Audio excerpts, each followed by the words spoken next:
ಗುರುಭ್ಯೋ ನಮಃ. ಹರಿ ಓಂ.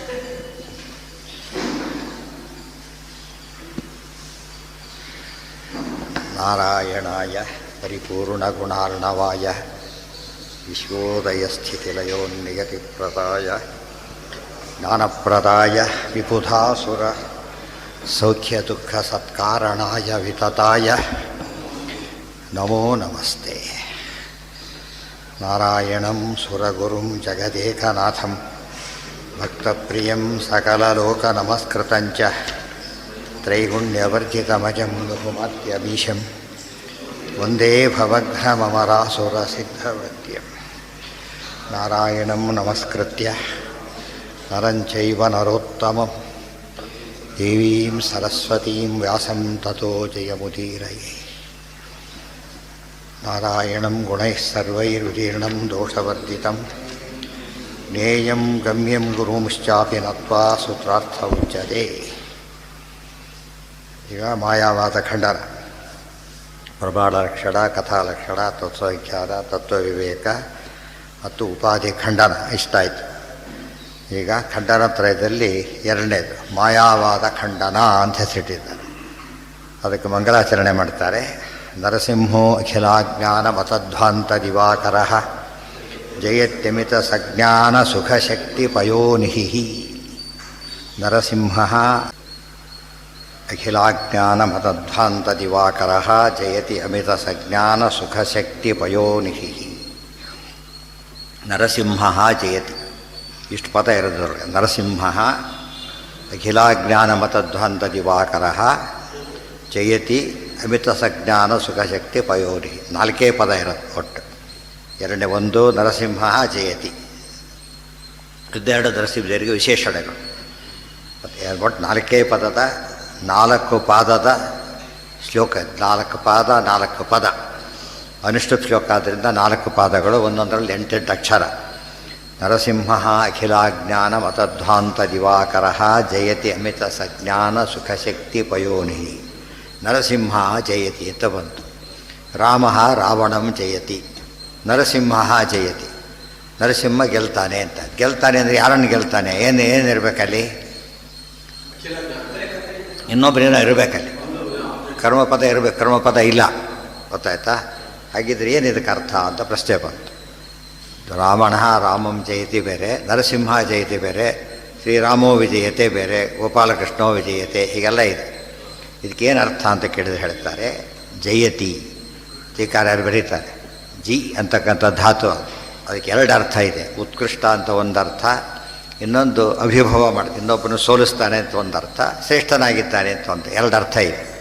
ಜಯ ಅಭಿಭವಯೋಹೋ. ಅದರಲ್ಲಿ ಸಕರ್ಮಕ ಅಕರ್ಮಕ. ಅಕರ್ಮಕದಲ್ಲಿ ನರಸಿಂಹ ಜಯತಿ ಕರ್ಮಪದ ಇಲ್ಲ. ಸಕರ್ಮಕ ಅಂತ ಹೇಳಿದಾಗ ರಾವಣಂ ಕರ್ಮಪದ ಇದೆ. ಕರ್ಮಪದ ಇದ್ದಾಗ ಯಾರನ್ನು ಗೆಲ್ತಾನೆ ಅಂತ ಪ್ರಶ್ನೆ ಹಾಕ್ಕೊಂಡು ಉತ್ತರ ಸಿಕ್ಕರೆ ಮುಗಿದೋಯ್ತು. ಆದರೆ ಕರ್ಮಪದ ಇಲ್ಲದೆ ಹೋದ ಕಾಲಕ್ಕೆ ಉತ್ಕೃಷ್ಟ ಅಂತ ಅರ್ಥ. ನರಸಿಂಹ ಜೈ, ನರಸಿಂಹ ಉತ್ಕೃಷ್ಟ, ಸರ್ವೋತ್ಕೃಷ್ಟ ಅಷ್ಟೇ. ಗೆಲ್ಲೋ ಪ್ರಶ್ನೆ ಅಲ್ಲ, ಗೆಲ್ಲ ಅರ್ಥ ಮಾಡೋಂಗಿಲ್ಲ. ಅದು ಕರ್ಮಪದ ಇಲ್ಲ, ಆದ್ದರಿಂದ ಗೆಲ್ಲ ಅರ್ಥ ಮಾಡಬಾರ್ದು. ಇದೆಲ್ಲ ವ್ಯಾಕರಣ ವಿಶೇಷ. ಆದ್ದರಿಂದ ನರಸಿಂಹ ಜಯತಿ, ನರಸಿಂಹ ಸರ್ವೋತ್ತಮನಾಗಿರುವನು ಅಷ್ಟೇ. ಯಾರನ್ನು ಗೆದ್ದ ಅಂತಿಲ್ಲ ಅಲ್ಲಿ. ಸರ್ವೋತ್ಕೃಷ್ಟ. ಜಯತಿ ಶಬ್ದಕ್ಕೆ ಅರ್ಥ, ಅದಕ್ಕೆ ಜಯತಿಗೆ 2 ಅರ್ಥ ಇದೆ. ನಮಗೊಂದರ್ಥ ಸಾಮಾನ್ಯ ಗೊತ್ತಿದೆ, ಇನ್ನೊಂದು ಅರ್ಥ ಹೊಸದದು. ನರಸಿಂಹ ಜಯತಿ, ಗೋಕೃಷ್ಣ ಜಯತಿ ಎಲ್ಲ ಬಂದಾಗ ಏನಂತ ಹೇಳಬೇಕಲ್ಲಿ? ಶ್ರೇಷ್ಠನಾಗಿದ್ದಾನೆ, ಸರ್ವೋತ್ತಮನಾಗಿದ್ದಾನೆ ಅಂತ ಅರ್ಥ. ಯಾವುದಿಲ್ಲ, ಕರ್ಮ ಇಲ್ಲೇ ಇದ್ರೊಳಗೆ. ಅದೇ ಹೇಳ್ತಿರೋದು. ಕರ್ಮ ಇಲ್ಲದೆ ಇರತಕ್ಕಂಥ ಪದ ಬಂದಾಗ ಸರ್ವೋತ್ತಮ ಅಂತ ಅರ್ಥ ಮಾಡಬೇಕು. ಕರ್ಮ ಇರೋ ಪದ ಬಂದಾಗ ಗೆಲ್ತಾನೆ ಅಂತ ಅರ್ಥ ಮಾಡಬೇಕು. ರಾಮನು ರಾವಣನನ್ನು ಗೆಲ್ಲುತ್ತಾನೆ. ನರಸಿಂಹದೇವರು ಎಂಥವರು? ಸರ್ವೋತ್ಕೃಷ್ಟ ಅಂದ್ರಿ. ಸರ್ವೋತ್ಕೃಷ್ಟ ಯಾತಕ್ಕೆ? ಕಾರಣ ಕೊಡಬೇಕು. ಹೇಳ್ತಾರೆ, ಅಖಿಲ ಅಜ್ಞಾನ ಮತಧ್ವಾಂತ ದಿವಾಕರ ಅಮಿತ ಸಜ್ಞಾನ ಸುಖಶಕ್ತಿ ಪಯೋ. 2, ಒಂದು ದಿವಾಕರ, ಒಂದು ಸಮುದ್ರ. ನರಸಿಂಹದೇವರು ಸೂರ್ಯನಾಗಿದ್ದಾರೆ, ನರಸಿಂಹದೇವರು ಸಮುದ್ರನಾಗಿದ್ದಾರೆ. ಇದೇನಿದು? ಸೂರ್ಯ ಏನು, ಸಮುದ್ರ ಏನು ಅಂತ ಕೇಳಿದರೆ, ಅಖಿಲ ಅಜ್ಞಾನ ಮತಧ್ವಾಂತ ದಿವಾಕರ.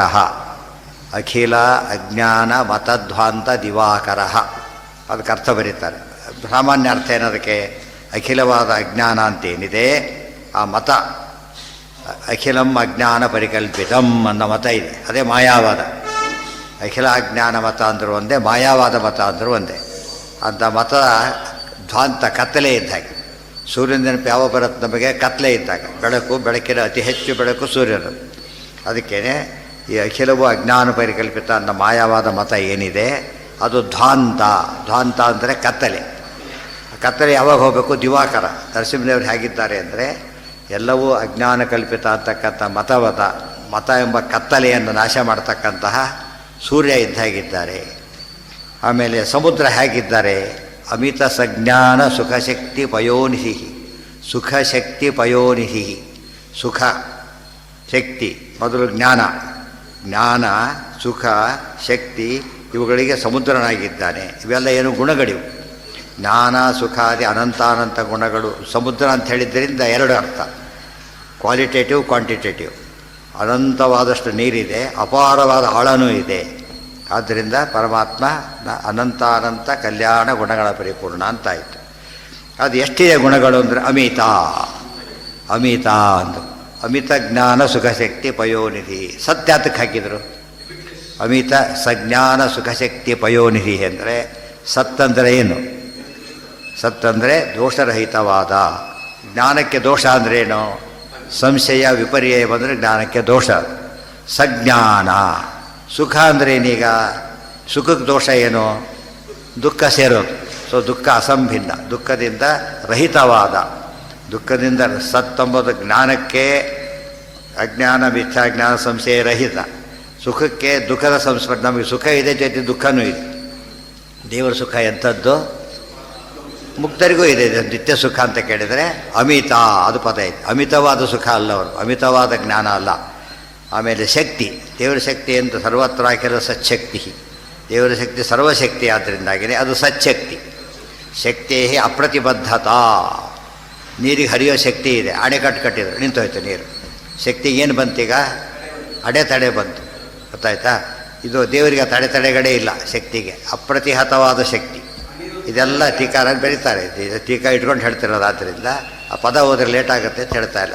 ಆಗಿದೆ ಒಂದು ಸ್ವಲ್ಪ ಹೇಳಿ. ಯಾವುದಾ? ಹಾಂ, ತಡೆ ಇಲ್ಲದವ. ಇಲ್ಲಿ ಕೂಡ ಯಾವುದೇ ಶಕ್ತಿಗೆ ತಡೆ ಇಲ್ಲದವನು. ಎಷ್ಟಿವೆ? ಪಯೋನಿಹಿ ಸಮುದ್ರ. ನಾರಾಯಣಾಯ ಪರಿಪೂರ್ಣ ಗುಣಾರ್ಣವಾಯ. ಸರಿಯಾಗಿ ಎರಡು ಶ್ಲೋಕ ಓದಿದ್ರೆ ಏನು ಅರ್ಥ ಆಗುತ್ತೆ ನಮಗೆ? ಮೊದಲನೇದು ಎರಡನೇದು. ಮೊದಲನೇದರಲ್ಲಿ ದೋಷ ದೂರ, ಎರಡನೇದರಲ್ಲಿ ಗುಣಪೂರ್ಣ. ಇಷ್ಟೇ. ದೇವರು ಯಾವಾಗ ಹೇಳಿದ್ರು ಅದನ್ನು ಹೇಳಬೇಕು. ನಾರಾಯಣಂ ಗುಣೈ ಸರ್ವೈರುದೀರ್ಣಂ ದೋಷವರ್ಜಿತಂ ಧ್ಯೇಯಂ ಗಮ್ಯಂ ಗುರುಶ್ಚಾಪಿನತ್ವ ಸೂತ್ರಾರ್ಥ ಉಚ್ಯತೆ. ಎಷ್ಟು ಸಿಂಪಲ್. ದೇವರ ಉಪಾಸನೆ ಮಾಡಿ ಎರಡು ಬಿಟ್ಟು ಇನ್ನೇನು ಮಾಡಿದ್ರು ದೇವರ ಲಕ್ಷಣ ಅಲ್ಲ ಅದು. ಅನಂತಾನಂತ ಕಲ್ಯಾಣ ಗುಣ. ಅವ್ರೇನು ಮಾಡಿದ್ರು? ಗುಣ ತೆಗೆದು ಹಾಕಿಬಿಟ್ರು. ಫಸ್ಟು ಗುಣ ತೆಗೆದಾಗಿದ್ದ ತಕ್ಷಣ ದೋಷ ಬಂತು. ದೇವರು ನಿರ್ಗುಣ ಅಂದರೆ ದೋಷಿ ಅಂತ ಅರ್ಥ. ಒಂದು ಗುಣ ಇಲ್ಲ ಅಂದರೆ ಏನರ್ಥ? ಬರೀ ದೋಷ ಇವೆ ಅಂತ ಅರ್ಥ. ಯಾಕೆ? ಗುಣ ದೋಷಗಳು ಏನವು? ಆಪೋಸಿಟ್ಸವು. ಒಂದಿಲ್ಲ ಅಂದರೆ ಏನು? ಇನ್ನೊಂದಿರಬೇಕು ಅಂತಾಯ್ತು. ಸೊ ಉಪಾಯವಾಗಿ ಏನು ಹೇಳಿದಂತೆ ಆಯ್ತು ಅವರಾಗ? ದೋಷ ಇದೆ ಅಂತ ಹೇಳಿದಾಗ ಆಯಿತು. ಸೊ ದೇವರು ನಿಂದೆನೋ ಸ್ತೋತ್ರನ? ಅದು ನಿಂದೆ ಆಯ್ತು ಅಷ್ಟೇ. Very simple. ಅದಕ್ಕೇನೆ ತೆಗೆದು ಎಲ್ಲಿ ಹಾಲಿನ ಬಿಡಿ ಬಣ್ಣ ತೆಗೆದು ಬಿಡಿ ಬರುತ್ತಾ? ಯಾಕೆ ಬರೋದಿಲ್ಲ? ಸ್ವಾಭಾವಿಕವಾದ ಪರಾಸ್ಯ ಶಕ್ತಿ ವಿವಿಧೈವ ಶ್ರೂಯತೆ ಸ್ವಾಭಾವಿಕಿ ಜ್ಞಾನ ಬಲಕ್ರಿಯಾಚ. ಉಪನಿಷತ್ತು ಹೇಳಿಬಿಡ್ತು, ಸಹಜ ಅಂತ ಹೇಳಿತು. ಸಹಜ ಬಿಸಿ ಇದೆ, ಕಾಲು ಕೊಟ್ಟು ಬಿಸಿ ಇದೆ, ಸ್ವಲ್ಪ ಕಾಲ ಬಿಸಿ ಹೊರಟೋಯ್ತು. ಅದು ಬಿಡಿ ಬಣ್ಣ ಹೋಗುತ್ತೆ ಅಂತ ಕತ್ಕೊಂಡು ಎಂದು ಹೋಗೋದೇ ಇಲ್ಲ. ಯಾಕೆ? ಸಹಜ. ದೇವರ ಗುಣ ಸಹಜ ಅಂತ ಹೇಳಿದ ಮೇಲೆ ತೆಗೆದು ಹಾಕೋದು ಹೇಗೆ? ಹೋಗಲಿ. ಜೀವರ ಗುಣಗಳು ಯಾವುದು ನಿತ್ಯನೇ. ಜೀವನ ಅಲ್ಪಜ್ಞತ್ವಾದಿಗಳು ನಿತ್ಯ, ಪರಮಾತ್ಮನ ಸರ್ವಜ್ಞತ್ವಾದಿಗಳು ನಿತ್ಯ. ಎರಡು ನಿತ್ಯ ತೆಗೆದ್ರೆ ನನ್ನ ಸಾಲ ಎಲ್ಲ ತೀರಿದು ಏನಾದ್ರು ಸಾಲ ತೀರಬೇಕಲ್ಲ ಫಸ್ಟು. ಸಾಲ ತೀರಿದ್ರೆ ಪರ್ಫೆಕ್ಟ್ಲಿ ಓಕೆ, ಪರ್ಫೆಕ್ಟ್ಲಿ ಓಕೆ, ತೀರಿದ ಮೇಲೆ ತಾನೇ ಓಕೆ. ಅದಾಗೋದೇ ಇಲ್ಲ. ಇದು ಪದಗಳು ಹೇಗಿದೆ ಅಂದರೆ ತೆಗೆದು ಹಾಕ್ತಾ ಇರತಕ್ಕಂಥ ಗುಣಗಳನ್ನು ತೆಗಿತೀವಿ ಅಂತ ಹೇಳೋದು ಎಂದೂ ಸರಿಯಲ್ಲ. ಪ್ರೊಫೆಸರ್ಶಿಪ್ ತೆಗೆದು ಬಿಡೋದು, ಸ್ಟೂಡೆಂಟ್ಶಿಪ್ ತೆಗೆದು ಬಿಡೋದು, ಇಬ್ಬರು ಒಂದೇ. ಇಬ್ಬರು ಸ್ಟೂಡೆಂಟ್ ಪ್ರೊಫೆಸರ್ಶಿಪ್ಪೇ ಹೋಯ್ತಾರೆ ಈಗ ಬರ್ತೀಯ ಮೂಲತಃ. ಸ್ಟೂಡೆಂಟ್ ಪ್ರೊಫೆಸರ್ ಒಂದೇ ಅಂತ ಹೇಳಬೇಕಾದ್ರೆ ತೆಗೆದ ಮೇಲೆ ಸ್ಟೂಡೆಂಟ್ ಇಲ್ಲ, ಪ್ರೊಫೆಸರು ಇಲ್ಲ, ಅವರೇ ಹೋದಾಗ ಲೆಕ್ಕ. ಹಾಗೆ ಮಾಡೋಕ್ಕೆ ಬರೋದಿಲ್ಲ. ಇವೆಲ್ಲ ಯೋಚನೆ ಮಾಡಬೇಕು. ಇವೆಲ್ಲ ಹಠದ ಮಾತುಗಳಲ್ಲ. ನೀವೇ ಹೇಳಿ ಸ್ವಭಾವದ ಗುಣ ತೆಗೆಯುತ್ತೆ ಅಂದರೆ ಸ್ವಭಾವದ ಗುಣ ಅಲ್ಲ ಅಂತ ಅರ್ಥ ಆಯ್ತಾ? ಅದಕ್ಕೆ ಜಯತಿ ಅಮಿತ ಸಜ್ಞಾನ ಸುಖಶಕ್ತಿ ಪಯೋನಿಧಿ ಅನಂತಾನಂತ. ಅಮಿತ ಅಂತ ಹೇಳಿದರೆ ಅನಂತಾನಂತ ಕಲ್ಯಾಣ ಗುಣಗಣ ಪರಿಪೂರ್ಣ. ಒಂದು ದೃಷ್ಟಿಯಿಂದ ನಾರಾಯಣಾಯ ಪರಿಪೂರ್ಣ ಗುಣಾರ್ಣವಾಯ, ಅದಕ್ಕೆ ವ್ಯಾಖ್ಯಾನ ಇದ್ದಾಗೆ. ದೋಷ ಇಲ್ಲ, ದೋಷ ಇಲ್ಲ ಅಂತ ಎಲ್ಲಿದೆ ಅದರೊಳಗೆ? ಅಜ್ಞಾನ ದೋಷ ತೆಗಿತಾ ಅಂದಮೇಲೆ ಅವನಲ್ಲಿ ದೋಷ ಇರುತ್ತಾ? ನಿರ್ದೋಷ. ಅವ್ರು ಸ್ಮರಣೆ ಮಾಡಿದವರ ಜ್ಞಾನಾದಿ ದೋಷನೇ ತೆಗಿತಾನೆ ಅಂದಮೇಲೆ ಅವಳು ದೋಷ ಇಲ್ಲ. ಹೀಗಾಗಿ ದೋಷ ದೂರತ್ವ ಗುಣಪೂರ್ಣತ್ವ ಎರಡನ್ನೂ ಕೂಡ ಹೇಳಿದ್ದ. ಇದೇ ಭಾಷ್ಯದ ಅರ್ಥ ಆಗ. So ಭಾಷ್ಯಕ್ಕೆ link ಆಯ್ತಾಗ. ಬ್ರಹ್ಮ ಮಾಯವಾದ ಖಂಡನ ಏನು ಭಾಷ್ಯ, ನಾರಾಯಣ ಅಗಣ್ಯ ನಿತ್ಯ ಗುಣಪೂರ್ಣತ್ವ ದೋಷ ದೂರತ್ವ ಮತ್ತು ಅದು ಭಾಷ್ಯ. ಎಲ್ಲ ಆಚಾರ್ಯ ಏನೇನು ಬರೀತಾರೆ ಅದಿಷ್ಟು ಸರ್ವಮೂಲ ಗ್ರಂಥಗಳು ಪೂರ್ತಿ ಏನವು ಬ್ರಹ್ಮಸೂತ್ರ ಭಾಷ್ಯ. ಇದು ಅರ್ಥ ಮಾಡಿಕೊಂಡ್ರೆ ಉಳಿದು ಜಾತಕ್ಕೆ ಬರೋದು ಒಂದೇ ಕಡೆ ಅಷ್ಟೇ ಸೇರಿಬಿಟ್ಟಿರೋ ಇಷ್ಟಪ್ಪ ಆಗ್ತಿತ್ತು ಭಾಷ್ಯ. ಅದಕ್ಕೇನು ಮಾಡಿ ಮತ್ತೆ ಓದೋದು ಕಷ್ಟ ಆಗೋದು. ಜೊತೆಗೆ ಯಾರು ಬಿಡಿ ಬಿಡಿಯಾಗಿ ಹೇಳಿದ್ರಿಂದ ಏನಾಯ್ತಾಗ ಎಲ್ಲ ಇಲ್ಲಿ ಅಪ್ಲೈ ಮಾಡ್ಕೋಬೇಕು. ಇದನ್ನು ಓದಿಲ್ಲ ಅಂದರೆ ಒಂದು ಭಾಗ ಮಿಸ್ ಮಾಡಿಕೊಂಡ್ರು ಅಂತ ಅರ್ಥ. ಸರ್ವಮೂಲದಲ್ಲಿ ಯಾವೆಲ್ಲ ಭಾಗನೂ ಬ್ರಹ್ಮಸೂತ್ರ ಭಾಷ್ಯ ಆದ್ದರಿಂದ ಯಾವುದನ್ನೂ ಬಿಡ ಹಾಗಿಲ್ಲ. ನರಸಿಂಹೋ ಅಖಿಲಾಜ್ಞಾನ ಮತಧ್ವಾಂತ ದಿವಾಕರ ಜಯತ್ಯಮಿತ ಸಜ್ಞಾನ ಸುಖ ಶಕ್ತಿ ಪಯೋನಿಧಿ. ಎಷ್ಟಾಯ್ತು ಈಗ. ಇದನ್ನು ಸ್ತೋತ್ರ ಯಾಕೆ ಮಾಡಬೇಕು ನರಸಿಂಹದೇವರ ಸ್ತೋತ್ರ? ಮುಂದಿನ ಪ್ರಶ್ನೆ. ಈಗ ಪರಮಾತ್ಮ ಅನಂತ ರೂಪಗಳಿವೆ, ಒಂದು ದಶಾವತಾರಗಳಿವೆ. ಕೃಷ್ಣ ರೂಪ ರಾಮರೂಪ ಹತ್ತಿರದಲ್ಲಿ ಬೇರೆ ಇವೆ. ನರಸಿಂಹರು ಯಾಕೆ ಸ್ತೋತ್ರ ಮಾಡಬೇಕು ಅಂದರೆ ನೃಸಿಂಹಾಧಿಕ ಮನ್ಯಚ್ಚ ದುರಿತಾದಿ ನಿವೃತ್ತಯೇ. ನರಸಿಂಹ ವರಾಹ ಹಯಗ್ರೀವಾದಿ ರೂಪಗಳನ್ನು ಉಪಾಸನೆ ಮಾಡಿದರೆ ನಮ್ಮ ವಿಘ್ನಗಳು ಪರಿಹಾರ ಆಗುತ್ತೆ. ಗಣೇಶನಿಂದ ಈ ವಿಘ್ನ ಪರಿಹಾರ ಆಗೋದಿಲ್ಲ. ಗಣೇಶ ವಿಘ್ನ ಪರಿಹಾರಕ ದೇವತೆ. ಆದರೆ ಇಂಥ ವಿಘ್ನ ಪರಿಹಾರ ಮಾಡಲಿಕ್ಕೆ ಹರಿವಾಯುಗಳೇ ಬರಬೇಕಾದ್ದರಿಂದ ನರಸಿಂಹದೇವ ಸ್ತೋತ್ರ ಮಾಡಿದರೆ ಆಧ್ಯಾತ್ಮಿಕ ವಿಘ್ನ ಪರಿಹಾರ ಆಗ್ತವೆ. ಆಧ್ಯಾತ್ಮಿಕವಾದ ವಿಘ್ನ ಪರಿಹಾರಕ್ಕೆ ಇದು ಬೇಕು ಅಂತ ಅರ್ಥ. ನರಸಿಂಹೋ ಅಖಿಲಾಜ್ಞಾನ ಮತಧ್ವಂತ. ಅದನ್ನೇ ಹೇಳ್ತಿರೋದೀಗ. ನಮಗೆ ಬಿಂಬರೂಪ ಗೊತ್ತಿಲ್ಲ ಈಗ, ಅದಕ್ಕೆ ಹರಿ ಅಂತ ಅಷ್ಟೇ ಉಪಾಸನೆ ಮಾಡಬೇಕು. ಆದರೆ ಬಿಂಬರೂಪ ಗೊತ್ತಾಗಲಿಕ್ಕೆ ನಮಗೆ ಸಾಧನೆ ಆಗಬೇಕಾದ್ರೆ ವಿಘ್ನ ಪರಿಹಾರ ಆಗಬೇಕು. ಅದಕ್ಕೆ ನೃಸಿಂಹಾದಿ ರೂಪ ಉಪಾಸನೆ ಮಾಡಿಬಿಟ್ರೆ ಏನಾಗುತ್ತೆ? ವಿಘ್ನ ಪರಿಹಾರ ಆಗುತ್ತೆ. ಆದ್ದರಿಂದ ಆಚಾರ್ಯರು ನರಸಿಂಹ ಸ್ತೋತ್ರನೇ ಶುರು ಮಾಡ್ತಾರೆ. ಅದೆಲ್ಲ ಯೋಚನೆ ಮಾಡಿದರೆ ನರಸಿಂಹದೇವರ ಸ್ತೋತ್ರ ಯಾತಕ್ಕೆ ಎಂಬುದು ಕುತ್ರ. ನರಸಿಂಹೋ ಅಖಿಲಾಜ್ಞಾನ ಮತಧ್ವಾಂತ ದಿವಾಕರ ಜಯತ್ಯಮಿತ ಸಜ್ಞಾನ ಸುಖಶಕ್ತಿ ಪಯೋನಿಹಿ. ನರಸಿಂಹದೇವ ಸ್ತೋತ್ರ ಮಾಡಿದರು. ಹತ್ತಿರದ ರೂಪ ರಾಮರೂಪ, ಕೃಷ್ಣ ರೂಪ, ಅವನ್ನೇ ಬಿಟ್ಟುಬಿಟ್ರು ಅಂದರೆ ನರಸಿಂಹ ಅಂದರೆ ರಾಮ, ನರಸಿಂಹ ಅಂದರೆ ಕೃಷ್ಣ. ಹೇಗೆ? ನರ ಅಂದರೆ ಪುರುಷ, ಸಿಂಹ ಅಂದರೆ ಶ್ರೇಷ್ಠ, ಪುರುಷ ಶ್ರೇಷ್ಠ, ಕೃಷ್ಣ ಪುರುಷೋತ್ತಮ. ಅದರಿಂದ ಇಬ್ಬರು ಸ್ತೋತ್ರಗಳು ಬಂತು. ನರಸಿಂಹದೇವರಾಯಿತು, ರಾಮರೂಪ ಆಯಿತು, ಕೃಷ್ಣ ರೂಪ ಆಯಿತು. ಎಷ್ಟು ರೂಪ? ವೇದವ್ಯಾಸ ರೂಪ ಅದು ಆಯಿತು. ಪುರುಷೋತ್ತಮ ವಾಸಿಷ್ಠ ಕೃಷ್ಣನಾಗಿ ಜ್ಞಾನಿ ಪುರುಷೋತ್ತಮನಾದ್ದರಿಂದ ವೇದವ್ಯಾಸ ಸ್ತೋತ್ರನೂ ಆಯಿತು. ಈಗ ಆಚಾರ್ಯ ಒಂದೊಂದು ಮಾತುಗಳು ಎಷ್ಟು ಬೆಳೀತಾ ಹೋಗುತ್ತೆ ಅಂದರೆ ಅದಕ್ಕೆ ಅವ್ರು ಹೇಳ್ತಾರೆ. ನೋಡೋದು ಸ್ವಲ್ಪ ಕಾಣುತ್ತೆ, ಒಳಗೆ ಭಾರಿ ಇದೆ. ಸುಮ್ಮನೆ ಏನೋ ಕೊಟ್ಬಿಟ್ಟು ತಂದುಬಿಟ್ಟು ಕೈಯಲ್ಲಿ ಮುಚ್ಚಿ ಕಳಿಸ್ಬಿಟ್ರೆ ಒಳಗೆ ಏನು ಇಷ್ಟು ಕೊಡೋದ ಪಾಪ ಅಂತ ತೆಗೆದು ನೋಡಿದ್ರೆ ವಜ್ರ ಅದು. ಗೊತ್ತಾಯ್ತು? ಅದೇ ಐದಿಟ್ಟಿದ್ರೆ ಎಷ್ಟು ದುಡ್ಡಿದ್ರು ಎಷ್ಟು ದಪ್ಪ ದುಡ್ಡಿದ್ರು ಬೆಲೆ ಇರ್ತಿದ್ದಿಲ್ಲ. ಚಿಕ್ಕದು ಕಾಣಿಸುತ್ತೆ ಎಷ್ಟು ಬೆಳೆ ಇದೆ ಇದಕ್ಕೆ. ಅದನ್ನು ಅರ್ಥ ಮಾಡಿಕೊಳ್ಳೋದು. ಆ ರೀತಿ ಓದ್ದೆ ಹೋದರೆ ಸರ್ವಮೂಲ ಗ್ರಂಥಗಳಲ್ಲ. ಇದರಲ್ಲಿ ಏನಿದೆ ಅಂತ ತಿಳ್ಕೊಳ್ತಕ್ಕಂಥ ವ್ಯವಸ್ಥೆ ಮಾಡಿ ಏನಿಲ್ಲ ನೋಡಿ ಅಂತ ಟೀಕಾರರು ತೋರಿಸ್ತಾರೆ ಅದನ್ನು. ಇದು ಪದ್ಮನಾಭ ತೀರ್ಥರ ವ್ಯಾಖ್ಯಾನವೂ ಇದೆ, ಅದಕ್ಕೆ ಜಯತೀರ್ಥರ ವ್ಯಾಖ್ಯಾನವೂ ಇದೆ. ಅದು ಸಂಕ್ಷಿಪ್ತ, ಇದು ವಿಸ್ತಾರ, ಅಷ್ಟೇ ವ್ಯತ್ಯಾಸ. ಈಗ ಶುರು ಮಾಡ್ತಾರೆ. ಮಾಯಾವಾದ ಖಂಡನ. ಮಾಯಾವಾದದ ದೊಡ್ಡ ಖಂಡನೆ ಏನು ಅಂದರೆ ಸಣ್ಣ ಪುಟ್ಟ ಖಂಡನೆಯಲ್ಲ. ವಿಮತಂ ಅನಾರಂಭಣೀಯಂ. ಉಪಾಧಿ ಖಂಡನ ಮುಗಿಸಿದ್ದದರಿಂದ ಬ್ರಹ್ಮಚರ್ಯ ಅದನ್ನು ಈಗ ಮುಂದುವರಿಸ್ತಾ ಇದ್ದಾರೆ. ಹೇಗೆ ಅದು ಎಕ್ಸ್ಕ್ಲೂಸಿವ್ಲಿ ತೋರಿಸ್ತಾ ಇದ್ದಾರೆ. ಅದು ಸಾರಾಂಶ ಹೇಳಿದರು, ಇಲ್ಲಿ ಹೇಳ್ತಾರೆ ವಿಮತಂ ಅನಾರಂಭಣೀಯಂ. ಈ ವಿಮತ ಅಂದ್ರೇನು? ಈ ಮಾಯಾವಾದ ಮತ ಅಂತ ಅರ್ಥ. ಮಾಯಾವಾದ ಮತ ಅಂತೇನಿದೆ ಅದನ್ನು ಅನಾರಂಭಣೀಯ ಅಂದರೆ ಉಪಾದೇಯ ಅಲ್ಲ, ಅದು ಸ್ವೀಕಾರಕ್ಕೆ ಅರ್ಹ ಅಲ್ಲ. ಯಾತಕ್ಕಲ್ಲ? ಅನ್ಯಥಾ ಪ್ರತಿಪಾದಕತ್ವಾತ್. ಅದೇನು ಹೇಳ್ತಾ ಇದೆ? ಯಥಾರ್ಥ ಪ್ರತಿಪಾದಕವಾದಾಗ ಅದು ಆರಂಭಣೀಯ, ಅಯಥಾರ್ಥ ಪ್ರತಿಪಾದಕವಾದಾಗ ಇದು ಪುಸ್ತಕ ತಪ್ಪಿದೆ ಓದಿ ಅಂದರೆ ಯಾರು ಓದ್ತಾರೆ? ಪುಸ್ತಕ ತಪ್ಪಿದೆ ಓದಿ, ತಪ್ಪಿಲ್ಲ ಓದಿ. ಅದು ಅನ್ಯಥಾ ಪ್ರತಿಪಾದಕತ್ವಾತ್. ಯಥಾರ್ಥ ಹೇಳ್ತಾ ಇಲ್ಲ. ಆದ್ದರಿಂದ ಯಾವ್ದಾರ ಮತ್ತೆ ಯಥಾರ್ಥ ಹೇಳ್ತೀವಿ ಅಂತ ಹೋಗ್ತಾರೆ, ಯಥಾರ್ಥ ಹೇಳೋದಿಲ್ಲ ಅಂತ ಹೇಳ್ತಾರೆ. ಮತ್ತೆ ಹೇಳಿದಾರಲ್ಲ ಅಂತ ಕೇಳಿದರೆ ಇಲ್ಲ.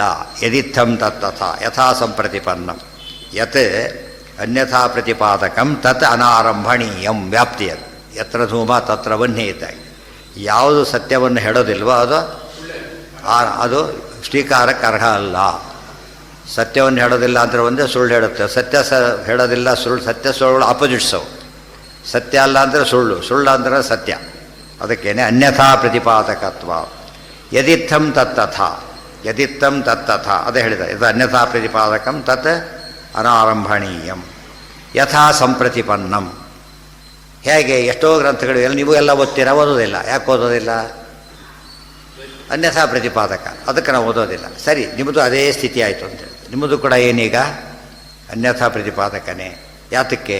ಏನು ಎಷ್ಟು ಜೋರಾಗಿ ಹೇಳ್ತಾ ಇದ್ವಿ ನಾವೀಗ, ಎಷ್ಟು ಗ್ರಂಥ ಬರೆದಿದ್ದೇವೆ ಅಂತ ಕೇಳಿದರೆ ಹೇಳ್ತಾರೆ, ಸರಿ ನಿಮ್ಮ ಪ್ರಕಾರನೇ ಮಾತಾಡೋಣ. ಆಯ್ತು, ಈಗ ಅಷ್ಟೇ, ನಿಮ್ಮ ಪ್ರಕಾರನೇ ಮಾತಾಡೋಣ. ನಮ್ಮ ಪ್ರಕಾರ ಅಲ್ಲ. ಖಂಡನೆ ಹೇಗೆ ಮಾಡಬೇಕು ಯಾವಾಗಲೂ?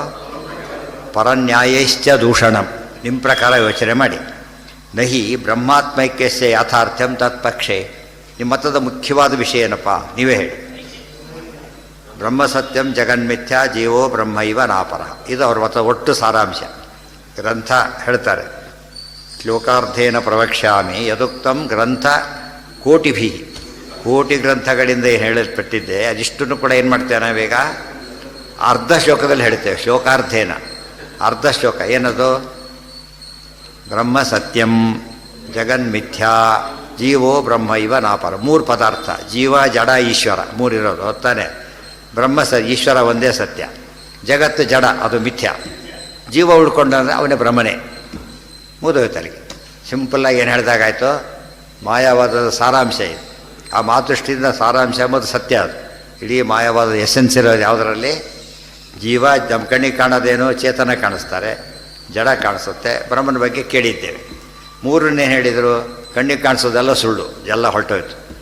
ಜೀವ ಕಣ್ಣಿಗೆ ಕಾಣೋದಿಲ್ಲ, ಜಗತ್ತೆಲ್ಲ ಸುಳ್ಳು, ಜಡ ಸುಳ್ಳು. ಯಾಕೆ? ಜಡ ಆದ್ದರಿಂದ. ಚೇತನ ಬ್ರಹ್ಮ ಒಂದೇ ಸತ್ಯ. ಚೇತನ ಇದ್ದಾರಲ್ಲ ಬ್ರಹ್ಮನೇ. ಉಪಾಧಿ ಖಂಡ ಬಂತಲ್ಲ, ಬ್ರಹ್ಮನೇ ಯಾರೋ ಜೀವ. ಆದ್ದರಿಂದ ಏನಾಯ್ತು ಅಲ್ಲಿಗೆ? ಎಂಟೈರ್ ಫಿಲಾಸಫಿ ಬಂದೋಯ್ತು ಅಂತ ಹೇಳಿದ್ರು. ಆಯ್ತು, ಇದ್ರ ಬಗ್ಗೆನೇ ಮಾತಾಡೋಣ ಅಂತ ಹೇಳ್ತಾರೆ. ಇದ್ರ ಬಗ್ಗೆನೇ ಮಾತಾಡೋಣ. ಏನದು? ಅನ್ಯಥಾ ಪ್ರತಿಪಾದಕ. ಯಾತಕ್ಕೆ? ನಹಿ ಬ್ರಹ್ಮಾತ್ಮೈಕ್ಯಸ್ಯ ಯಾಥಾರ್ಥ್ಯಂ ತತ್ಪಕ್ಷೆ. ನಾವು ಒಂದೇ ಪ್ರಶ್ನೆ ಕೇಳ್ತೇವೆ, ಇನ್ನೇನು ಇಲ್ಲ. ಬ್ರಹ್ಮಾತ್ಮೈಕ್ಯ ಅಂತ ಹೇಳಿದ್ರಿ, ಆತ್ಮೈಕ್ಯ ಅಂತ ಹೇಳಿದ್ರಿ, ಇದು ಸತ್ಯನೋ ಸುಳ್ಳು? ಆತ್ಮೈಕ್ಯ ಸತ್ಯನೋ ಸುಳ್ಳು? ಇದು ಎಷ್ಟು ತಾರ್ಕಿಕವಾಗಿ ಶಬ್ದಗಳಿಲ್ಲ, ಬರೀ ಕಾನ್ಸೆಪ್ಟನ್ನು ಖಂಡನೆ ಮಾಡ್ತಾರೆ. ಇದು ಯಥಾರ್ಥನೋ ಅಯಥಾರ್ಥನೋ? ಇದು ಸತ್ಯ ಅಂತೇಳಿ, ಇದು ಸತ್ಯ. ಸೊ ಬ್ರಹ್ಮನೂ ಸತ್ಯ, ಇದೂ ಸತ್ಯ, ಎರಡು ಸತ್ಯ ಆಯ್ತಲ್ಲ. ಹಾಗಿದ್ರೆ ಏನಾಯ್ತು ಅಲ್ಲಿಗೀಗ? ಹೋಯ್ತು. ಎರಡು ಒಂದೇ ಇದೆ ಅಂತ ಹೇಳಿದಾಗ ಎರಡು ಸತ್ಯ ಆದರೆ ಒಂದು ಸತ್ಯ ಅಫೆಕ್ಟ್ ಆಯಿತು. ಅವರು ಸಿಟ್ಟು ಬಂದುಬಿಡುತ್ತೆ, ನಿಮಗೆ ಅರ್ಥ ಆಗಿಲ್ಲ ನಮ್ಮ ಮತ ಅಂತ ಹೇಳ್ತಾರೆ. ನೀವು ಹೇಳ್ತಿರೋದೇ ನಾವು ಹೇಳ್ತಿರೋದು, ಏನೂ ಇಲ್ಲ. ಮತನೂ ಸತ್ಯ, ಬ್ರಹ್ಮನೂ ಸತ್ಯ ಅಂತ ಹೇಳಿದಾಗ ಎರಡು ಸತ್ಯ ಒಪ್ಪಿಕೊಂಡ್ರೆ ನೋಡಿ, ಅದ್ವೈತ ಹಾನೇಹೇ ಸ್ವರೂಪಾತಿರೇಕೆ. ಅಲ್ಲೂ ಇನ್ನೊಂದು ಚಾನ್ಸ್ ಇದೆ ನಿಮಗೆ. ಏನದು? ಅದು ಬ್ರಹ್ಮಸ್ವರೂಪನೋ ಅಲ್ವೋ? ಬ್ರಹ್ಮ ಐಕ್ಯ ಬ್ರಹ್ಮಸ್ವರೂಪ ಒಂದೇ ಸತ್ಯ ಆಯಿತು ಅಂತ ಕೇಳಿದರೆ ಸರಿ, ಬ್ರಹ್ಮನ ಸ್ವರೂಪವೋ ಅಲ್ವೋ? ಸೊ ಇದೆಲ್ಲ ಹೇಳಿದ ಮಧ್ಯೆ ಹೇಳಿದ ಕಾನ್ಸೆಪ್ಟ್ ಇದು. ಇದು ಯಾವ ಭಾಷೆಯಲ್ಲಿ ಹೇಳಿದರೂ ಅರ್ಥ ಆಗಬೇಕು. ಸಂಸ್ಕೃತ ಬರೋದಿಲ್ಲ ಅಂತ ಕಾರಣ ಕೊಡಬಾರ್ದು ಇದಕ್ಕೆಲ್ಲ. ಸಂಸ್ಕೃತ ಬರೋದಿಲ್ಲ, ಮುಟ್ಟಕ್ಕೆ ಹಾಕೋದಿಲ್ಲ ಅಂದರೆ ಹಾಗಾಗತ್ತೆ. ಯಾವ ಭಾಷೆ ಬರದೇ ಹೋದರೂ ಕೂಡ ಏನದು? ಹಸುಗಳಿಗೆ ಯಾವ ಭಾಷೆನೂ ಬರೋದಿಲ್ಲ. ಹುಲ್ಲಾಗ್ತಿರೋ ಇಲ್ಲ, ಅನ್ನ ಅಂತ ಹಾಕಬೇಕು. ಇದು ಕಾನ್ಸೆಪ್ಟ್ ಇದು. ಹೇಳ್ತಾರೆ ಇದು ಸತ್ಯನೋ ಮಿಥ್ಯಾನೋ. ನೀವೇನು ಹೇಳಬೇಕೀಗ? ಎರಡು ಹೇಳಬೇಕು, ಸತ್ಯ ಅಥವಾ ಸುಳ್ಳು ಒಂದು ಹೇಳಬೇಕು. ಇನ್ನೂ ಚಾನ್ಸ್ ಕೊಡ್ತೇವೆ. ಬ್ರಹ್ಮನ ಸ್ವರೂಪ ಅಂತ ಹೇಳ್ತೀರಾ, ಸ್ವರೂಪ ಅಲ್ಲ ಅಂತ ಹೇಳ್ತೀರಾ? ಸ್ವರೂಪವಾಗಿ ಬಿಟ್ಟರೆ ಏನಾಗೋದಿಲ್ಲ ಆಗೋದು? ಸ್ವರೂಪವಾಗಿಬಿಟ್ರೆ ಎರಡು ಸತ್ಯ ಆಗೋದಿಲ್ಲ. ಯಾತಕ್ಕೆ? ಹಾಲು ಹಾಲಿನ ಬಣ್ಣ ಒಂದೇ ಸತ್ಯ, ಅದು ಗೊತ್ತಾಯ್ತಾ? ಅದು ಸರಿ ಹೋಗೋದು. ನೀವು ಹೇಳಿ ಸ್ವರೂಪ ಅಲ್ವೋ ಅಲ್ವೋ? ಸ್ವರೂಪ ಅಂತ ಹೇಳಿದರೂ ತಪ್ಪು, ಅಲ್ಲ ಅಂತ ಹೇಳಿದ್ರು ತಪ್ಪು ಅಂತ ಹೇಳ್ತಾರೆ. ಸ್ವರೂಪ ಅಲ್ಲ, ಸ್ವರೂಪ ಅನತಿರೇಕೆ. ಸ್ವರೂಪ ಅಲ್ಲ ಅಂತ ಹೇಳಿದರೆ ಏನು ದೋಷ ಬರುತ್ತೆ? ಎರಡು ಸತ್ಯ ಬಂತಲ್ಲ. ಇದು ಸ್ವರೂಪ ಅಲ್ಲ ಅಂದಮೇಲೆ ಬ್ರಹ್ಮ ಸತ್ಯ ಒಂದು ಮಾತು, ಬ್ರಹ್ಮ ಸತ್ಯ ಹೇಳೋ ಮತ ಸತ್ಯ ಇನ್ನೊಂದು ಮಾತು. ಎರಡು ಸತ್ಯ ಆಯಿತು, ಅದ್ವೈತ ಹೋಯಿತು.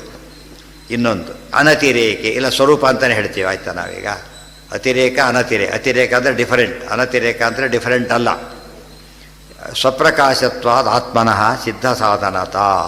ಹಾಗಿದ್ದರೆ ಶಾಸ್ತ್ರ ಬೇಕಿಲ್ಲ. ಮತ್ತೆ ಶಾಸ್ತ್ರ ಬೇಕಿಲ್ಲ. ಯಾಕೆ ಬೇಕಿಲ್ಲ? ಸಿಂಪಲ್ಲು, ಬ್ರಹ್ಮ ಒಂದೇ ಸತ್ಯ.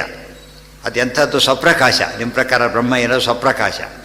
ಸ್ವಪ್ರಕಾಶವಾದ ವಸ್ತುವನ್ನು ಇನ್ನೊಂದು ಪ್ರಕಾಶ ಬೇಕಾ? ನಿಮ್ಮ ಮತ ಯಾಕೆ ಬೇಕು ಅದಕ್ಕೆ? ಬ್ರಹ್ಮ ತಾನೇ ತೋರಿಸ್ತಾನೆ ನಾನಿದ್ದೇನೆ ಅಂತೇಳಿ. ದೀಪ ನೋಡೋಕ್ಕೆ ಇನ್ನೊಂದು ದೀಪ ಬೇಕಾ? ಸ್ವಪ್ರಕಾಶತ್ವಾದಾತ್ಮನಃ ಸಿದ್ಧ ಸಾಧನತ. ಮತಕ್ಕೆ ಯಾವಾಗಲೂ ಏನಿರಬೇಕು? ಒಂದು ಹೊಸ ವಿಷಯ ಇರಬೇಕು. ಹೊಸ ವಿಷಯ ಏನದು? ಹೊಸ ವಿಷಯ ಏನು? ನಿಮಗೆ ಗೊತ್ತಿಲ್ಲದು ಅಂತ ಹೇಳಬೇಕು. ಬ್ರಹ್ಮ ಸ್ವಪ್ರಕಾಶ ತೋರಿಸೋ ಪ್ರಸಂಗ, ದೀಪ ಹಿಡಿದು ದೀಪ ತೋರಿಸೋದು ಯಾರು ಹೋಗೋದಿಲ್ವಲ್ಲ. ನಿಮ್ಮ ಮತನ ನೀವು ಈ ಮತ ಬ್ರಹ್ಮ ತೋರಿಸೋಕ್ಕೆ ಮತ ಬೇಕಾಗಿಲ್ಲ, ಸ್ವಪ್ರಕಾಶ ಅದೇ ಕಾಣುತ್ತೆ. ನೀವೇನು ತೋರಿಸೋದು? ಸಿದ್ಧ ಸಾಧನತ. ಸಿದ್ಧ ಸಾಧನತ ಎಂಬ ಮಾತಿಗೆ ಸ್ವಾರಸ್ಯ ತಿಳ್ಕೊಬೇಕು. ಹೇಳಿದ್ದನ್ನೇ ಹೇಳೋದು, ಗೊತ್ತಿರೋದೇ ಹೇಳೋದು. ಹೇಳಿದ್ದೇ ಪುನರುಕ್ತಿ. ಎಲ್ಲ ದೊಡ್ಡ ಸಭೆ ಸೇರಿಸಿದರು. ಎಲ್ಲ ಏನು ವಿಷಯ ಹೇಳಿದರು? ನೀವೆಲ್ಲ ಕೂತಿದ್ದೀರಿ, ಹೌದಾ? ಹೌದು, ವೆರಿ ಗುಡ್, ಮುಗಮ್ಮ ನಸ ಮುಗೀತು. ಇದನ್ನು ಹೇಳೋದಕ್ಕೆ ಎಲ್ಲರಿಗೂ ಗೊತ್ತಿರೋ ವಿಚಾರ ಅದು ಏನು ಹೊಸದಾಗಿ ಹೇಳಲಿಲ್ಲ. ನೀವೆಲ್ಲ ಸ್ಟೂಡೆಂಟ್ಸು, ಅದು ಹೇಳಿದೆ, ಅದು ಸತ್ಯ. ಮತ್ತು ಇನ್ನೊಂದು ಹೊಸ, ಅದೊಂದು ಹೊಸ, ಎಲ್ಲ ಅಲ್ಲೇ ಅಲ್ಲ, ಅವೆಲ್ಲ ಆಗಿದ್ದಕ್ಕೆ ಮುಂದೆ ನಡೀತಾ ಇರೋದು. ಸಿದ್ಧ ಸಾಧನತ ಅದು ಅಪ್ರಮಾಣ ಅಲ್ಲ. ನೀವೆಲ್ಲ ಕೂತಿರೋದು ಹೌದು, ಹೌದು, ಸ್ಟೂಡೆಂಟ್ಸಾ ಹೌದು, ಮತ್ತು ಸುಳ್ಳು ಹೇಳಿಲ್ವಲ್ಲ ಅಂತ ಕೇಳಿದರೆ ಅದಕ್ಕೆ ಹೇಳ್ತಾರೆ ಎರಡು ತಿಳ್ಕೊಂಡಿರ್ಬೇಕು. ಪ್ರಮಾಣ ಬೇರೆ, ಉಪಾದೇಯ ಬೇರೆ. ಸತ್ಯ ಸಂಗತಿ ಹೇಳಿಬಿಟ್ರೆ ಅದು ಪ್ರಮಾಣನೇ, ಸುಳ್ಳಲ್ಲ. ಅದು ಉಪಾದೇಯ ಆಗೋದಿಲ್ಲ. ಇವತ್ತು ಮಾರ್ಕೆಟ್ ರೇಟ್ ಹಾಕ್ತಾರೆ, ಇದ್ರ ಬೆಲೆ ಇಷ್ಟು ಅಂತೇಳಿ ನಾವು ನೋಡೋದೇ ಇಲ್ಲ. ಯಾತಕ್ಕೆ? ನಮಗೆ ಬೇಕಿಲ್ಲ. ಅರ್ಥ ಆಯ್ತಾ? ಅಂದ್ರೆ ನಮಗೇನು, ನಮ್ಮ ವಿಷಯ ನಮಗೆ ಇರಲೆವೆಂಟ್. ಇನ್ನೂ ಕೆಲಸ ನಮಗೆ ಗೊತ್ತಿದೆ, ಅದು ಬೇಕಿಲ್ಲ. ನಮಗೆ ಗೊತ್ತಿದೆ, ಎಲೆಕ್ಷನ್ ಆಯಿತು, ಮರುದಿವ್ಸ ಪೇಪರ್ ಯಾರು ನೋಡೋದೇ ಇಲ್ಲ, ಯಾಕಂದ್ರೆ ಕೇಳಿ ಆಗಿಬಿಟ್ಟಿದೆ ಈಗಾಗಲೇ. ಗೊತ್ತಾಯ್ತಾ? ಸಿದ್ಧ ಸಾಧನತ ಅಂದರೆ ಅಪ್ರಮಾಣ ಅಲ್ಲ ಅದು. ಹೇಳಿದ್ದೇ ಹೇಳಿದರೆ, ಗೊತ್ತಿರೋದು ಹೇಳಿದರೆ ಅದೇನಲ್ಲ, ಅಪೂರ್ವತ ಇಲ್ಲ. ಅವರೇ ಒಪ್ಕೊಂಡಿದ್ದಾರೆ ಅಪೂರ್ವತ ಇರಬೇಕು ಅಂತ ಹೇಳಿಬಿಟ್ಟಿದ್ದಾರೆ. ಯಾವುದೇ ವಿಷಯಕ್ಕೆ ರಾಖ್ಯ ತೊಗೊಳಗೆ ಏನಿರಬೇಕು? ಒಬ್ಬರು ಎರಡು ಪುಸ್ತಕ ತಂದರು. ಕೆಮಿಸ್ಟ್ರಿ 2 ಪುಸ್ತಕ ಇದೆ, ಮ್ಯಾಥಮೆಟಿಕ್ಸ್ 2 ಯಾಕೆ ತಂದ್ರಿ? ಇದು for first year student, second year student. ಸರಿ ಸರಿ ಸರಿ ಹೋಯ್ತಾ? ಅದು ಕಾರಣ ಕೊಡಬೇಕು. ಒಂದೇ ಕಾಪಿ ಯಾಕೆ ತಂದ್ರಿ? ಹೇಗಿದ್ರೆ ವೇಸ್ಟ್ ಅಲ್ಲ ಅಂತ ಕೇಳ್ತಾರೆ. ಒಂದೇ ಕಾಪಿ ಯಾಕೆ ತಂದ್ರಿ? ಅಥವಾ ಫಸ್ಟ್ ಇಯರದೇ 2-3 ಟೈಪ್ ಬುಕ್ಸ್ ಇದೆ, ಒಂದು ಅಬ್ರಿಜ್ಡ್, ಒಂದು ಎಕ್ಸ್ಪ್ಯಾಂಡೆಡ್. ತಗೋತಾರೋ ಇಲ್ವೋ? ಏನಿದೆ ಅಪೂರ್ವತ ಹೇಳಿ? ಇಲ್ಲ, ಅಪೂರ್ವತ ಇದೆ ಹೇಳಾಗಿಲ್ಲ. ಬ್ರಹ್ಮನಲ್ಲಿ ನಿರ್ಗುಣ ಅಪೂರ್ವತ ಎಲ್ಲಿಂದ ಬರುತ್ತೆ? ಅಪೂರ್ವತ ಬರೋದು ಯಾವಾಗ? ನಮ್ಮ ದೇವರಲ್ಲಿ ಅಪೂರ್ವತ ಇದೆ. ಯಾತಕ್ಕೆ? ಅನಂತ ಗುಣ, ಬಗೆ ಬಗೆಯ ನೂತನವ ಕಾಣುತ್ತ. ಮಹಾಲಕ್ಷ್ಮಿ ನಿರಂತರ ನೋಡ್ತಿದ್ದಾರೆ. ಯಾವಾಗ ಒಮ್ಮೊಮ್ಮೆ, ವಾರಕ್ಕೊಮ್ಮೆ, ತಿಂಗಳಿಗೊಮ್ಮೆ ಅಲ್ಲ, ಗಂಟೆಗೊಮ್ಮೆ ಅಲ್ಲ, ಪ್ರತಿ ಸರ್ತಿ ದೇವ್ರು ಹೇಗೆ ಕಾಣಿಸ್ತಾನೆ? ಹೊಸದಾಗಿ ಕಾಣಿಸ್ತಾನೆ. ಅಪೂರ್ವತ ಇದೆ. ಗೊತ್ತಾಯ್ತಾ? ಇಲ್ಲಿ ಅಪೂರ್ವತ ಎಲ್ಲಿದೆ? ಸ್ವಪ್ರಕಾಶ. ಹೋಗಿ ನೋಡೋರು ಯಾರಿದ್ದಾರೆ? ಮತ್ತೆ ದೇವರು ನೋಡೋರು ಯಾರು? ಅದು ಹಿಂದೆ ಬಂದೆ ಉಪಾಧಿ ಕಂಡು ಹೇಳ್ಬಿಟ್ಟಿದ್ದಾರೆ. ಈಗ ಇನ್ನೊಬ್ಬ ವ್ಯಕ್ತಿ ಇಲ್ಲೇ ಇಲ್ಲ, ಯಾರು ನೋಡಬೇಕಾತಲ್ಲ. ಅವೆಲ್ಲ ಇನ್ನೊಂದು ಕಾನ್ಸೆಪ್ಟ್ ಅದು. ಅಂದರೆ ಒಂದೇ ಆಸ್ಪೆಕ್ಟ್ ಇಟ್ಕೊಂಡು ಒಂದು ಇಶ್ಯೂ ಮಿಕ್ಸಪ್ ಮಾಡಬಾರ್ದು. ಈ ಇಶ್ಯೂ ಇಷ್ಟೇ, ಸತ್ಯನೋ ಸುಳ್ಳು. ಸತ್ಯವಾದರೆ ಬ್ರಹ್ಮನ ಸ್ವರೂಪನೋ ಅಲ್ವೋ ಅದನ್ನು ಕೇಳ್ತೇವೆ. ಸ್ವರೂಪ ಅಲ್ಲ ಅಂದರೆ ಏನರ್ಥ? ಹೋಗಲಿ, ಸ್ವರೂಪ ಅಲ್ಲ. ಅವಾಗ ಏನು ಹೇಳ್ತೀರಿ? 2 ದೋಷ ಬಂತು. ಒಂದೇನೋ ಹೋಯ್ತು, ಅಥವಾ ಇನ್ನೊಂದೇನು ಹೋಯ್ತು? ಐಕ್ಯನೇ ಹೋಯ್ತು. ಡಿಫರೆಂಟ್ ಅಂದರೆ ಅದೇ ಮತನೇ ಹೋಯ್ತಲ್ಲ, ಮತನೇ ಸುಳ್ಳಾಯ್ತು. ಬ್ರಹ್ಮನ್ ಬಿಟ್ಟು ಎಲ್ಲ ಸುಳ್ಳು ಅಂದಮೇಲೆ ಈ ಮತನೇ ಸುಳ್ಳಾಯ್ತಲ್ಲ, ಮತ ಸುಳ್ಳಾಯ್ತು. ಅದು ಈ ಕಡೆ ರಿಪೇರಿ ಮಾಡೋಕ್ಕೋರು ಆ ಕಡೆ ಹೋಗುತ್ತೆ, ಆ ಕಡೆ ರಿಪೇರಿ ಈ ಕಡೆ ಹೋಗುತ್ತೆ. ಸಣ್ಣದಿರುತ್ತೆ, ಈ ಕಡೆ ಹೇಳಿದ್ರೆ ಆ ಕಡೆ ಇಲ್ಲ, ಆ ಕಡೆ ಈ ಕಡೆ ಇಲ್ಲ. ಉಭಯತಃ ಪಾಶಾರಜ್ಜು, 2 ಕಡೆ ಗಂಟಿದ್ರೂ ಕೂಡ ಸಮಸ್ಯೆ, ಬಿಚ್ಚಲಕ್ಕೆ ಬರೋದಿಲ್ಲ. ಆ ಥರ ಆಗಿದೆ. ಏನಿದ್ರೂ ಆಯಿತು, ನೀವು ಒಬ್ಬರೇ ಇದ್ದೀರಿ ಎಂಬುದಕ್ಕೆ ಡೆಸ್ಕ್ ಇದ್ರೂ ಆಯಿತು, ಪಕ್ಕದಲ್ಲಿ ಡೆಸ್ಕ್ ಇದ್ರೂ ಆಯಿತು, ಟೇಬಲ್ ಇದ್ರೂ ಆಯಿತು. ಬರೀ ವಿದ್ಯಾರ್ಥಿ ಒಬ್ಬರೇ ಬಾ ಅಂತ ಹೇಳಿದ್ದಾರೆ, ಜೇಬಲ್ಲಿ ಪುಸ್ತಕ ಇಟ್ಕೊಂಡು ಬಂದಿದ್ದಾರೆ. ತಪ್ಪಾಗಲಿಲ್ಲ ಅದು? ಸರ್ ಅದು ಜಡ ಅಲ್ಲ, ಪೇಪರ್ ಅಷ್ಟೇ ಅಂತ ಕೇಳಿದರೆ, ಜಡ ಇದ್ದರೂ ಕೂಡ ಏನದು? ಇನ್ನೊಂದು ಪದಾರ್ಥ ಬಂತು. ಪದಾರ್ಥ ಅದು, ಚೇತನ ಅಂತ ಹೇಳಿಲ್ಲ. ಇನ್ನೊಂದು ಪದಾರ್ಥನೇ ಇಲ್ಲ, ಇನ್ನೊಂದು ಪದಾರ್ಥನೇ ಇಲ್ಲ ಅಂದಮೇಲೆ ಏನಿದ್ರು ಏನಾಯ್ತು ಅಲ್ಲಿಗೆ? ಇನ್ನೊಂದು ಪದಾರ್ಥ ಆಯಿತು. ಆದರೆ ಜಡ ಚೇತನ ಪ್ರಶ್ನೆ ಬರೋದಿಲ್ಲ. +1 ಹೋಯ್ತಲ್ಲಿ. ಲಗೇಜ್ ಚಾರ್ಜ್ ಮಾಡ್ತಾರಲ್ಲ ಹಾಗೆ, ಅದಕ್ಕೆ ಬೇರೆ ಚಾರ್ಜ್ ಮಾಡೋದು ಹೊರತು ಸತ್ಯ ಅದು. ಅದು ಇವ್ರ ಪ್ರಕಾರ ಸುಳ್ಳಾಗಿಬಿಟ್ರೆ ಚಾರ್ಜೇ ಇಲ್ಲ ಅದಕ್ಕೆ. ಇವ್ರು ಆಶ್ಚರ್ಯ ಹೊತ್ಕೊಂಡು ಹೋಗೋದು ಪೈಸೆ ಕೂಡ ಇಲ್ಲ.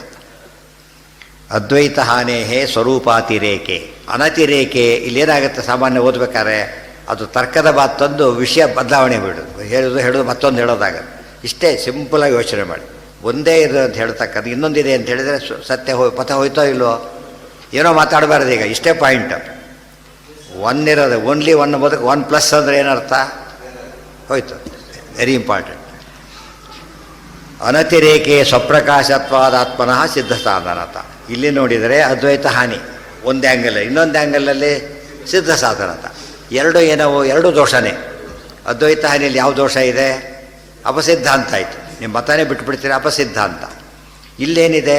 ನಮಗೆ ಗೊತ್ತಿರೋ ಸಿದ್ಧಾಂತ. ನಿಮ್ಮ ಸಿದ್ಧಾಂತ ಅಲ್ಲ, ನಮ್ಮ ಸಿದ್ಧಾಂತ ಆಯಿತು. ಆದ್ದರಿಂದ ಏನು ಉಪಯೋಗ ಬರಲಿಲ್ಲ. ಈಗ ಇಲ್ಲ, ಇರಿ ನಿಮ್ಗೆ ಅರ್ಥ ಆಗೋದಿಲ್ಲ, ಹೀಗೆ ಮಾತು ಹೇಳ್ಕೊತಾನೆ ಇರ್ತಾರೆ, ಅವರಿಗೆ ಅರ್ಥ ಆಗೋದಿಲ್ಲ. ಬ್ರಹ್ಮನಲ್ಲಿ ವಿಶೇಷ ಇದೆಯಲ್ಲ ಅದು ನಿಮಗೆ ಗೊತ್ತಿಲ್ಲ, ಅದನ್ನು ಹೇಳ್ತಾ ಇದ್ದೀವಿ ನಾವೀಗ. ಗೊತ್ತಾಯ್ತಾ ಅಂತ ಕೇಳಿದರೆ, ನಿರ್ವಿಶೇಷತ್ವಾದ ಆತ್ಮನೋ ಅನಧಿಗತೋ ನ ಅನಧಿಗತೋ ವಿಶೇಷ. ಆತ್ಮಲ್ಲಿ ನಾವು ದೇವರಲ್ಲಿ ವಿಶೇಷ ಹೇಳಕ್ಕೆ ಬರುತ್ತೆ, ಅನಂತ ವಿಶೇಷ ಇದೆ ದೇವರಲ್ಲಿ. ಗೊತ್ತಾಯ್ತಾ? ಅವ್ರ ವಿಶೇಷನೇ ಇಲ್ಲ ಅದರಲ್ಲಿ, ನಿರ್ವಿಶೇಷ. ಅವ್ರ ಪ್ರಕಾರ ಬ್ರಹ್ಮ ಯಾರು? ನಿರ್ಗುಣ ನಿರ್ವಿಶೇಷ. ಸೊ ನಿರ್ವಿಶೇಷ ವಿಶೇಷ ಏನು ಬಂದು ತೋರಿಸೋದಕ್ಕೆ? ಒಂದು ಡೆಸ್ಕನ್ನು, ಈ ಡೆಸ್ಕ್ ಇದೆ, ಇದನ್ನು ನೀವು ಮೈಕ್ರೋಸಾಫ್ಟ್ ಹಾಕ್ಕೊಂಡು ಏನು ಉಪಯೋಗ ಅದರೊಳಗೆ? ಡೆಸ್ಕ್ ಅಂತಲೇ ತೀರ್ಮಾನ, ಬೇರೆ ಇಲ್ಲ. ಈ ಸಣ್ಣ ಪುಟ್ಟದ ಹೇಳಾಗಿಲ್ಲ ನೀವೀಗ. ಯಾತಕ್ಕೆ? ಇದು ನಿರ್ಗುಣ ನಿರ್ವಿಶೇಷವಾದ ಡೆಸ್ಕ್. ಇದು ನಿರ್ವಿಶೇಷವಾದ ಡೆಸ್ಕಿನ ಬಗ್ಗೆ ಏನು ವಿಶೇಷ ಹೇಳಿದ್ರು ಏನಾಯ್ತು ಅಲ್ಲಿಗೆ? ಸವಿಶೇಷ. ನಿರ್ವಿಶೇಷ ಮತ್ತೊಂದು ಸಮಸ್ಯೆ ಬಂತೆ. ಏನು ಹೇಳಿ ಯಾವ ಆ್ಯಂಗಲಲ್ಲಿ ಉತ್ತರ ಕೊಡ್ಲಿಕ್ಕವ್ರು ಏನಾಗುತ್ತದೋ ಮತ್ತೊಂದು ಸಮಸ್ಯೆ ಬರೋದು ಶುರುವಾಗ. ಸಿದ್ಧತಾ ತರತ ನಿರ್ವಿಶೇಷತ್ವಾದ ಆತ್ಮನೋ ನ ಅನಧಿಗತೋ ವಿಶೇಷ. ಅನಧಿಗತ ಅಂದರೆ, ಅಧಿಗತ ಅಂದರೆ ನೋನ್, ಅನಧಿಗತ ಅನ್ನೋನ್, ಗೊತ್ತಿಲ್ಲದ ವಿಷಯ. ನೀವು ಹೇಳ್ತೇನೆ ಅಲ್ರಿ ಹೋದ ವರ್ಷನೂ ಕೆಮಿಸ್ಟ್ರಿ ಈ ವರ್ಷನೂ ಮಾಡ್ತೀರಲ್ಲ ಅಂದರೆ ಇದು ಸೆಕೆಂಡ್ ಇಯರ್. ಮತ್ತು ಅದ್ರ ಮುಂದಿನ ವಿಷಯ ಅಲ್ಲೆಲ್ಲ ಅಷ್ಟೇ ಹೇಳಿದರು. ಇಲ್ಲಿ ಅದನ್ನು ಪೂರ್ತಿಯಾಗಿ ಏನು ಮಾಡ್ತಾರೆ, ಸಬ್ಸ್ಟ್ಯಾನ್ಷಿಯೇಟ್ ಮಾಡೋದು, ಎಕ್ಸ್ಪ್ಲೇನ್ ಮಾಡ್ತಾರೆ. ಇನ್ನೂ ಮುಂದೆ ಇನ್ನೂ ವಿಷಯ ಹೇಳ್ತಾರೆ, ಅದೇ ವಿಷಯನೇ. ಪಿ ಯು ಸಿಯಲ್ಲೂ ಓದಿರ್ತಾರೆ, ಮುಂದೆ ಓದ್ತಾ MS ಯಲ್ಲಿ ಓದಿದಾಗ ಅವನಿಗೆ ಮಾಸ್ಟ್ರಿ ಬಂದಿರುತ್ತೆ ಅದರಲ್ಲಿ. ಅದು ವಿಶೇಷ ಇದೆ, ಅದು ಕರೆಕ್ಟು. ವಿಶೇಷಣೆ ಇಲ್ವಲ್ಲ. ನಾ ಅನಧಿಗತ, ಅಧಿಗತ ನೋನ್, ಅನಧಿಗತ ಅನ್ನೋನ್ ವಿಶೇಷ ಅದರೊಳಗಿಲ್ಲ. ಸಿದ್ಧತ್ವಾತ್ ಸ್ವರೂಪಸ್ಯ ವಿಶೇಷತ್ವಾಚ್ಚ. ಮತ್ತೆ ಸ್ವರೂಪ ಹೇಳ್ತೀವಿ ಅಂದರೆ ಸ್ವರೂಪ ಸಿದ್ಧ, ಆಗಮದಿಂದ ಆಗಮ ಹೇಳಿಬಿಟ್ಟಿದೆ, ಸಿದ್ಧ, ಮತ್ತೆ ಹೇಳಾಗಿಲ್ಲ. ವಿಶೇಷ ಅಭಾವಾಚ್ಯ, ವಿಶೇಷ ಇಲ್ಲ. ನಾ ಅಜ್ಞಾನಂ ಕಶ್ಚಿದಾವರಕಂ. ಮುಂದಿನ ಪಾಠ ಅಲ್ಲಿ ನಿಂತೋಯ್ತು. ಈಗ ಏನಾಯ್ತು? ಈಗ ಸಿದ್ಧತ್ವಾತ್ ಸ್ವರೂಪಸ್ಯ ನಿಮ್ಮ ಶಾಸ್ತ್ರ ಬೇಕಿಲ್ಲ. ವಿಶೇಷಾಭಾವಾಚ್ಯ, ವಿಶೇಷ ಹೇಳ್ತೀವಿ, ವಿಶೇಷನೂ ಇಲ್ಲ. ಸ್ವರೂಪ ಸಿದ್ಧ, ಸಿದ್ಧ ಸಾಧನತ, ಇದಕ್ಕೆ ಶಾಸ್ತ್ರ ಬೇಕಿಲ್ಲ, ವಿಶೇಷ ಇಲ್ಲ. ಆದ್ದರಿಂದ ಇಲ್ಲ, ಹಾಗಲ್ಲ. ನಾವು ಹಾಗಲ್ಲ ಹೇಳ್ತಿರೋದು. ಎಲ್ಲ ಕರೆಕ್ಟೇ ಹೇಳಿದ್ದು ನೀವು, ಎಲ್ಲದೆಲ್ಲ ಕರೆಕ್ಟೇ. ಒಂದು ಸೇರಿಸ್ಬೇಕು. ಅಜ್ಞಾನ ಏನು ಮಾಡಿಬಿಟ್ಟಿದೆ, ಅದನ್ನೀಗ ಮುಚ್ಚಾಕ್ಬಿಟ್ಟಿದೆ ನೋಡಿ. ಅಜ್ಞಾನಂ ಅಜ್ಞಾನ. ನಾವು ಇದು ಏನು ಇರೋದನ್ನು ಹೇಳೋದಕ್ಕೆ ಹೊಟ್ಟಿಲ್ಲ. ನೀವು ಏನು ಇಲ್ಲ ಅಂತ ತಿಳ್ಕೊಂಡಿದ್ದೀರಿ, ಅದನ್ನು ಅಲ್ಲ ಅಂತ ಹೇಳ್ತಿದ್ದೇವೆ ಅಷ್ಟೇ. ಏನದು ಅಜ್ಞಾನದಿಂದ ಮುಚ್ಚೋಗಿಬಿಟ್ಟಿದೆ. ನಾವೇನು ತೆಗಿತೀವಿ ನಾವೀಗ? ಅಜ್ಞಾನ ತೆಗಿತೀವಿ ಅಷ್ಟೇ. ಅಷ್ಟೇ ನಮ್ಮ ಶಾಸ್ತ್ರದ ಕೆಲಸ. ಇದು ಅಪೂರ್ವತ ಬಂತಲ್ಲಿ, ಅಜ್ಞಾನ ತೆಗೆಯೋದೇ ಒಂದು ವಿಶೇಷ ಅಂತ ಕೇಳಿದರೆ ಹಾಗಲ್ಲ. ಅನಧಿಗತ ಅರ್ಥಗಂತರು ಪ್ರಮಾಣಮಿತಿ ಚ ತನ್ಮತಂ. ಅಜ್ಞಾನ ಯಾವುದನ್ನು ಕೂಡ ಆವರಣೆ ಮಾಡೋ ಶಕ್ತಿ ಅದಕ್ಕಿಲ್ಲ. ನಾ ಅಜ್ಞಾನಂ, ಇದೆರಡು ಮುಂದಿಂದ ಓದ್ಕೋಬೇಕಾದ್ರೆ ಸ್ವರೂಪ ಸಿದ್ಧವಾಗಿದೆ. ಇವತ್ತು ಉದಾಹರಣೆಗೆ ನಾನು ಕೂತಿದ್ದೇನೆ, ಯಾರೋ ಬಂದು ಮುಂದೆ ನಿಂತ್ಕೊಂಡ್ರು, ಮುಂದೆ ಯಾರೋ ಇದ್ದಾರೆ ಕಾಣೋದಿಲ್ಲ, ಪ್ರಾಬ್ಲಮ್ ಬಂತು. ಮುಂದೆ ಯಾರೂ ಇಲ್ಲೇ ಇಲ್ಲ. ಸೊ ಆವರಣೆ ಮಾಡಬೇಕೀಗ, ಯಾರು ಇಲ್ಲೇ ಇಲ್ಲ. ಏನು ಮಾಡಬೇಕೀಗ? ಒಂದು ಸಾಲು ಹಚ್ಬಿಟ್ರು. ನೋಡಿದ್ರೆ ಅಜ್ಞಾನ ಬಂತೋ ಇಲ್ಲೋ? ಅದೇ ಇರೋದೇ ಒಬ್ಬ.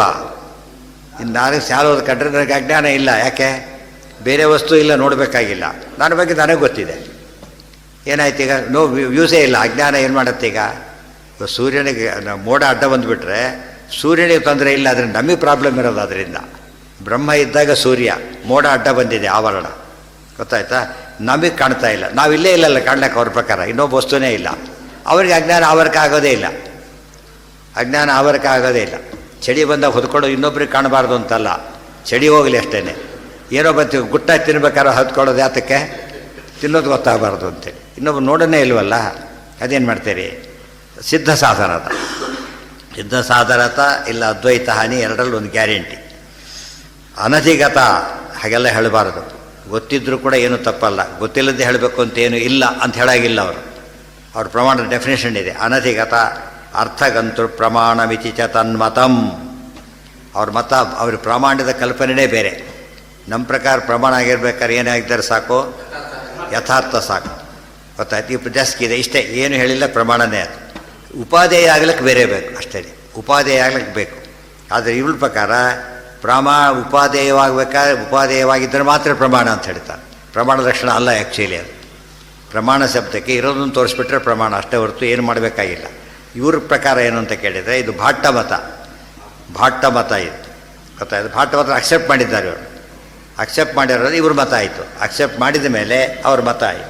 ಅಂದರೆ ಬರೀ ಇರೋದನ್ನು ಹೇಳಿದರೆ ಪ್ರಮಾಣ ಅಲ್ಲ, ಇರೋದು ಅಪೂರ್ವವಾಗಿದ್ದರೆ ಮಾತ್ರ ಪ್ರಮಾಣ ಅಂತ ಅವ್ರ ವಾದ. ಈಗ ಅಪೂರ್ವ ಇಲ್ಲಲ್ಲ ಇದರೊಳಗೆ. ಅಂದಮೇಲೆ ಏನಾಯ್ತು ಅಲ್ಲಿಗೆ? ಪ್ರಮಾಣನೇ ಅಲ್ಲ ಅಂತ. ನಮಗೆ ಪ್ರಮಾಣ ಆಗೋ ದೋಷ ಇಲ್ಲ. ಇರೋ ವಿಷಯ ಸರಿ ಹೇಳಿಬಿಟ್ರೆ ಪ್ರಮಾಣನೇ. ಅವರಿಗೆ ಪ್ರಾಬ್ಲಮ್ ಇದೆ. ಡೆಫಿನೇಷನ್ನೇ ಆಗಿದೆ ಅವರು. ಆ ಡೆಫಿನೇಷನ್ ಸರಿಯಲ್ಲ, ಏನು ಅದೆಲ್ಲ ಅಲ್ಲಿ ಖಂಡನೆ ಮಾಡ್ತಾರೆ ಬೇರೆ ಕಡೆ. ಇದು ವಿಷಯ ಅಲ್ಲ. ಈಗ ವಿಷಯಾಂತರ ಆಗತ್ತೆ ಶುರು ಮಾಡಿಬಿಟ್ರೆ ಮಾಡೋದಿಲ್ಲ. ಏನು ಯಾವುದರಿಂದ ಪ್ರಮಾಣ ಶಾಸ್ತ್ರ ಪೂರ್ತಿ ಅವರದ್ದು. ಆ ವಿಶಿಷ್ಟಾದ್ವೈತಿಗಳು ಪ್ರಾಭಾಕರದ್ದು ತೊಗೊಂಡ್ರು, ಎರಡು ಮೀಮಾಂಸಕರ ಪ್ರಭೇದ ಅದು, ಗೊತ್ತಾಯ್ತಾ. ಇವರು ಇದನ್ನು ತೊಗೊಂಡ್ರು, ನಾವು ಎರಡನ್ನೂ ತೊಗೊಳ್ಳಿಲ್ಲ. ವೇದವ್ಯಾಸರದ್ದು ಬ್ರಹ್ಮತರ್ಕ ತೊಗೊಂಡು ಸಮಸ್ಯೆ ಬರಲೇ ಇಲ್ಲ. ಅಲ್ಲಿ ಏನೇನು ಖಂಡನೆ ಮಾಡುತ್ತೋ ಅದಿಷ್ಟು ಇವ್ರ ಪ್ರಮಾಣಕ್ಕೂ ಖಂಡನೆ ಆಗತ್ತ. ಅಜ್ಞಾನ ಸಂಭವಾದೇವ ತನ್ಮತಮಖಿಲಮಪಾಕೃತಂ. ಕೊನೆಗೆ ಹೇಳಿದರು, ಇವು ಇದೆಲ್ಲ ಮತ ಬೇಸಾಗಿರೋದು ಎಲ್ಲಿ ನಿಮ್ಮದೀಗ ಅಜ್ಞಾನದ ಮೇಲೆ ಬೇಸಾಗಿದೆ. ಅದನ್ನು ನಾವು ಇಲ್ಲ ಅಂದ್ಬಿಟ್ರೆ ಇಡೀ ಫೌಂಡೇಶನ್ನೇ ಬ್ಲಾಸ್ಟ್ ಆದಾಗಲೇ. ಅಜ್ಞಾನದ ಕಾನ್ಸೆಪ್ಟ್ ಹೋಯ್ತು ಅಂತ ಹೇಳಿದರೆ ಮುಂದೇನೂ ಇಲ್ಲ ಹೇಳೋದಕ್ಕೆ. ವಿಶೇಷದ ಪ್ರಶ್ನೆ ಬರಲಿಲ್ಲ. ಬ್ರಹ್ಮ ಇದ್ದಾನೆ, ನೋಡೋರು ಯಾರೂ ಇಲ್ಲ, ವಿಶೇಷ ಬೇರೆ ಇಲ್ಲ, ನಿಮ್ಮ ಶಾಸ್ತ್ರ ಬೇಕೇ ಇಲ್ಲ. ಇಲ್ಲಿ ವಸ್ತು ಇದೆ, ಯಾರಿಗೂ ಕಾಣೋದಿಲ್ಲ, ತೋರಿಸ್ತೀರಿ ಯಾಕಂದ್ರೆ ಹಾಗಿದ್ರೆ ಯಾರಿಗೂ ಕಾಣದೆ ಹೋದರೆ ಹೇಳಬೇಕಾಗ. ಕಂಡುಬಿಟ್ರೆ ಕಾಣೋದಿಲ್ಲ ಅಂತ ಯಾಕೆ ಹೇಳ್ತೀನಿ? ಅವರ ಮಾತಿನಲ್ಲೇ ವಿರೋಧ ಬಂತು. ಕಾಣೋದನ್ನು ತೋರಿಸ್ತೀನಿ ಅಂದರೆ ಅಬ್ಸಲ್ಯೂಟಿ ಕಾಣೋದಿಲ್ಲ ತೋರಿಸ್ಬಾರ್ದು, ಇಲ್ಲ ಹೋದರೆ ಕಾಣೋದಿಲ್ಲ ಅಂತ ಹೇಳಬಾರ್ದು. ಇದು ಯಾವ ಆ್ಯಂಗಲಲ್ಲಿ ನೋಡಿದ್ರೆ ಏನು ಬರಲಿಕ್ಕೆ ಶುರುವಾಗುತ್ತೆ, ಪ್ರಶ್ನೆಗಳು ಬರಲಿಕ್ಕೆ ಶುರುವಾಗುತ್ತೆ.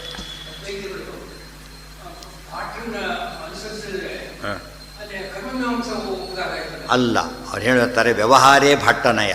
ವ್ಯವಹಾರೇ ಭಟ್ಟನಯ ಅಂತ ಹೇಳಿದರೆ ಈ ವ್ಯವಸ್ಥೆ ಪ್ರಮೇಯ ವ್ಯವಸ್ಥೆ ಬಗ್ಗೆ ಮಾತಾಡ್ಲಿಕ್ಕೆ ಹೊರಟಾಗ ವ್ಯವಹಾರ ಮಾತಾಡೋದಲ್ಲ ವ್ಯವಹಾರನೇ ಅಷ್ಟೇ. ಅದು ಪ್ರಮಾಣಶಾಸ್ತ್ರದ ಬಗ್ಗೆ ಅಂತ. ಪ್ರಮಾಣಶಾಸ್ತ್ರದ ಬಗ್ಗೆ ಮಾತ್ರ ಒಪ್ತೇವೆ, ಯಾವುದು ಒಪ್ಪೋದಿಲ್ಲ? ಪ್ರಮೇಯ ಶಾಸ್ತ್ರ ಒಪ್ಪೋದಿಲ್ಲ. ಆದ್ದರಿಂದ ಮೀಮಾಂಸಕ ಮತ ಹೋಯ್ತಲ್ಲಿಗೆ. ಅವ್ರ ಕರ್ಮ ಒಪ್ಪೋದು ನಾವು ಒಪ್ಪೋದಿಲ್ಲ, ಜ್ಞಾನ ಒಪ್ತೀವಿ ಅಂತ ಹೇಳ್ತಾರೆ. ಯಾವಾಗ ಪ್ರಮಾಣ ತಪ್ಪಾಗುತ್ತೋ ಪ್ರಮೇಯ ತಪ್ಪಾಗಲೇಬೇಕು. ಕಣ್ಣು ಸರಿಯಾಗಿ ಕಾಣೋದಿಲ್ಲ ಅಂದರೆ ವಸ್ತುವಿನ ಸ್ವರೂಪ ಗೊತ್ತಾಗೋದಿಲ್ಲ ಅಂತಲೇ ಅರ್ಥ. ಅದು ಪ್ರಮಾಣ ಶುದ್ಧಿ ಯಾತಕ್ಕೆ ಬೇಕು ಅಂದರೆ ಕಣ್ಣು ಸರಿಯಾಗಿದೆಯಾ, ನೀಟಾಗಿದೆಯಾ ಎಲ್ಲ ನೋಡಿಬಿಟ್ಟು ಆಮೇಲೆ ಇದು ಮಾಡ್ತಾರೆ, ಗೊತ್ತಾಯ್ತಾ. ದೃಷ್ಟಿನೇ ಸರಿ ಇಲ್ಲ, ಅವ್ನು ಎಕ್ಸ್ಪ್ಲೇನ್ ಮಾಡಕ್ಕೆ ಕೊಟ್ಟಿದ್ದಾರೆ, ಕುರುಡರಿ ಅವನಿಗೇನು ಹೇಳ್ತೀನಿ ಅಂದರೆ ಮುಗಿದೋಯ್ತಾನೆ. ಇನ್ನೊಂದು ಅವನಿಗೆ ಶಾರ್ಟ್ ಸೈಟು ಲಾಂಗ್ ಸೈಟ್ ಏನೇನೋ ಪ್ರಾಬ್ಲಮ್ಗಳು, ಅದನ್ನೆಲ್ಲ ಇಟ್ಕೊಂಡು ಅದಕ್ಕೆ ತಕ್ಕಂತೆ ಸರಿ ಮಾಡಿ ಹೇಳಬೇಕು ನಾವು. ಅದು ಪ್ರಮಾಣ ಅಂದರೆ ಹಾಗೆ. ಮಿಥ್ಯಾತ್ವೇಚ ಐಕ್ಯಸ್ಯ ಅತತ್ವಾವೇದಕತ್ವಾತ್ ಅದೇ ಅತತ್ವಾವೇದಕತ್ವ ಆಗಮಸ್ಯ ಸ್ಯಾತ್ ಸತ್ಯತಾ ಚ ಭೇದಸ್ಯ. ಈ ಒಟ್ಟು ಪಾಯಿಂಟ್ ಏನ? ಅಜ್ಞಾನ ಅಸಂಭವಾದೇವ ತನ್ಮತಂ ಅಖಿಲಮಪಾಕೃತಂ. ಅದಕ್ಕೆ ನರಸಿಂಹ ಅಖಿಲಾಜ್ಞಾನ ಮತಧ್ವಾಂತ ದಿವಾಕರ. ಅಖಿಲಂ ಹೇಗೆ ಅಂತ ಪ್ರಶ್ನೆ ಬಂದರೆ ಅದಕ್ಕೆ ಅಲ್ವಾ ಮಧ್ವದಲ್ಲಿ ಹೇಳ್ತಾರೆ, ಪ್ರಾಚ್ಯಂ ಗ್ರಂಥಂ ಯತ್ ಸಪಾದಂತು ಲಕ್ಷ್ಯಂ ವಾಕ್ಯೇನ ಏಕೇನ ಅಕ್ಷಿಪತ್ ಹರ್ಷತೀರ್ಥ. ಆಚಾರ್ಯ ಇಡೀ ಅವರ 1.25 ಲಕ್ಷ ಗ್ರಂಥದ ಮತವನ್ನು ಆಚಾರ್ಯರು ಖಂಡನೆ ಮಾಡಲಿಕ್ಕೆ ಎಷ್ಟು ತಗೊಂಡ್ರು?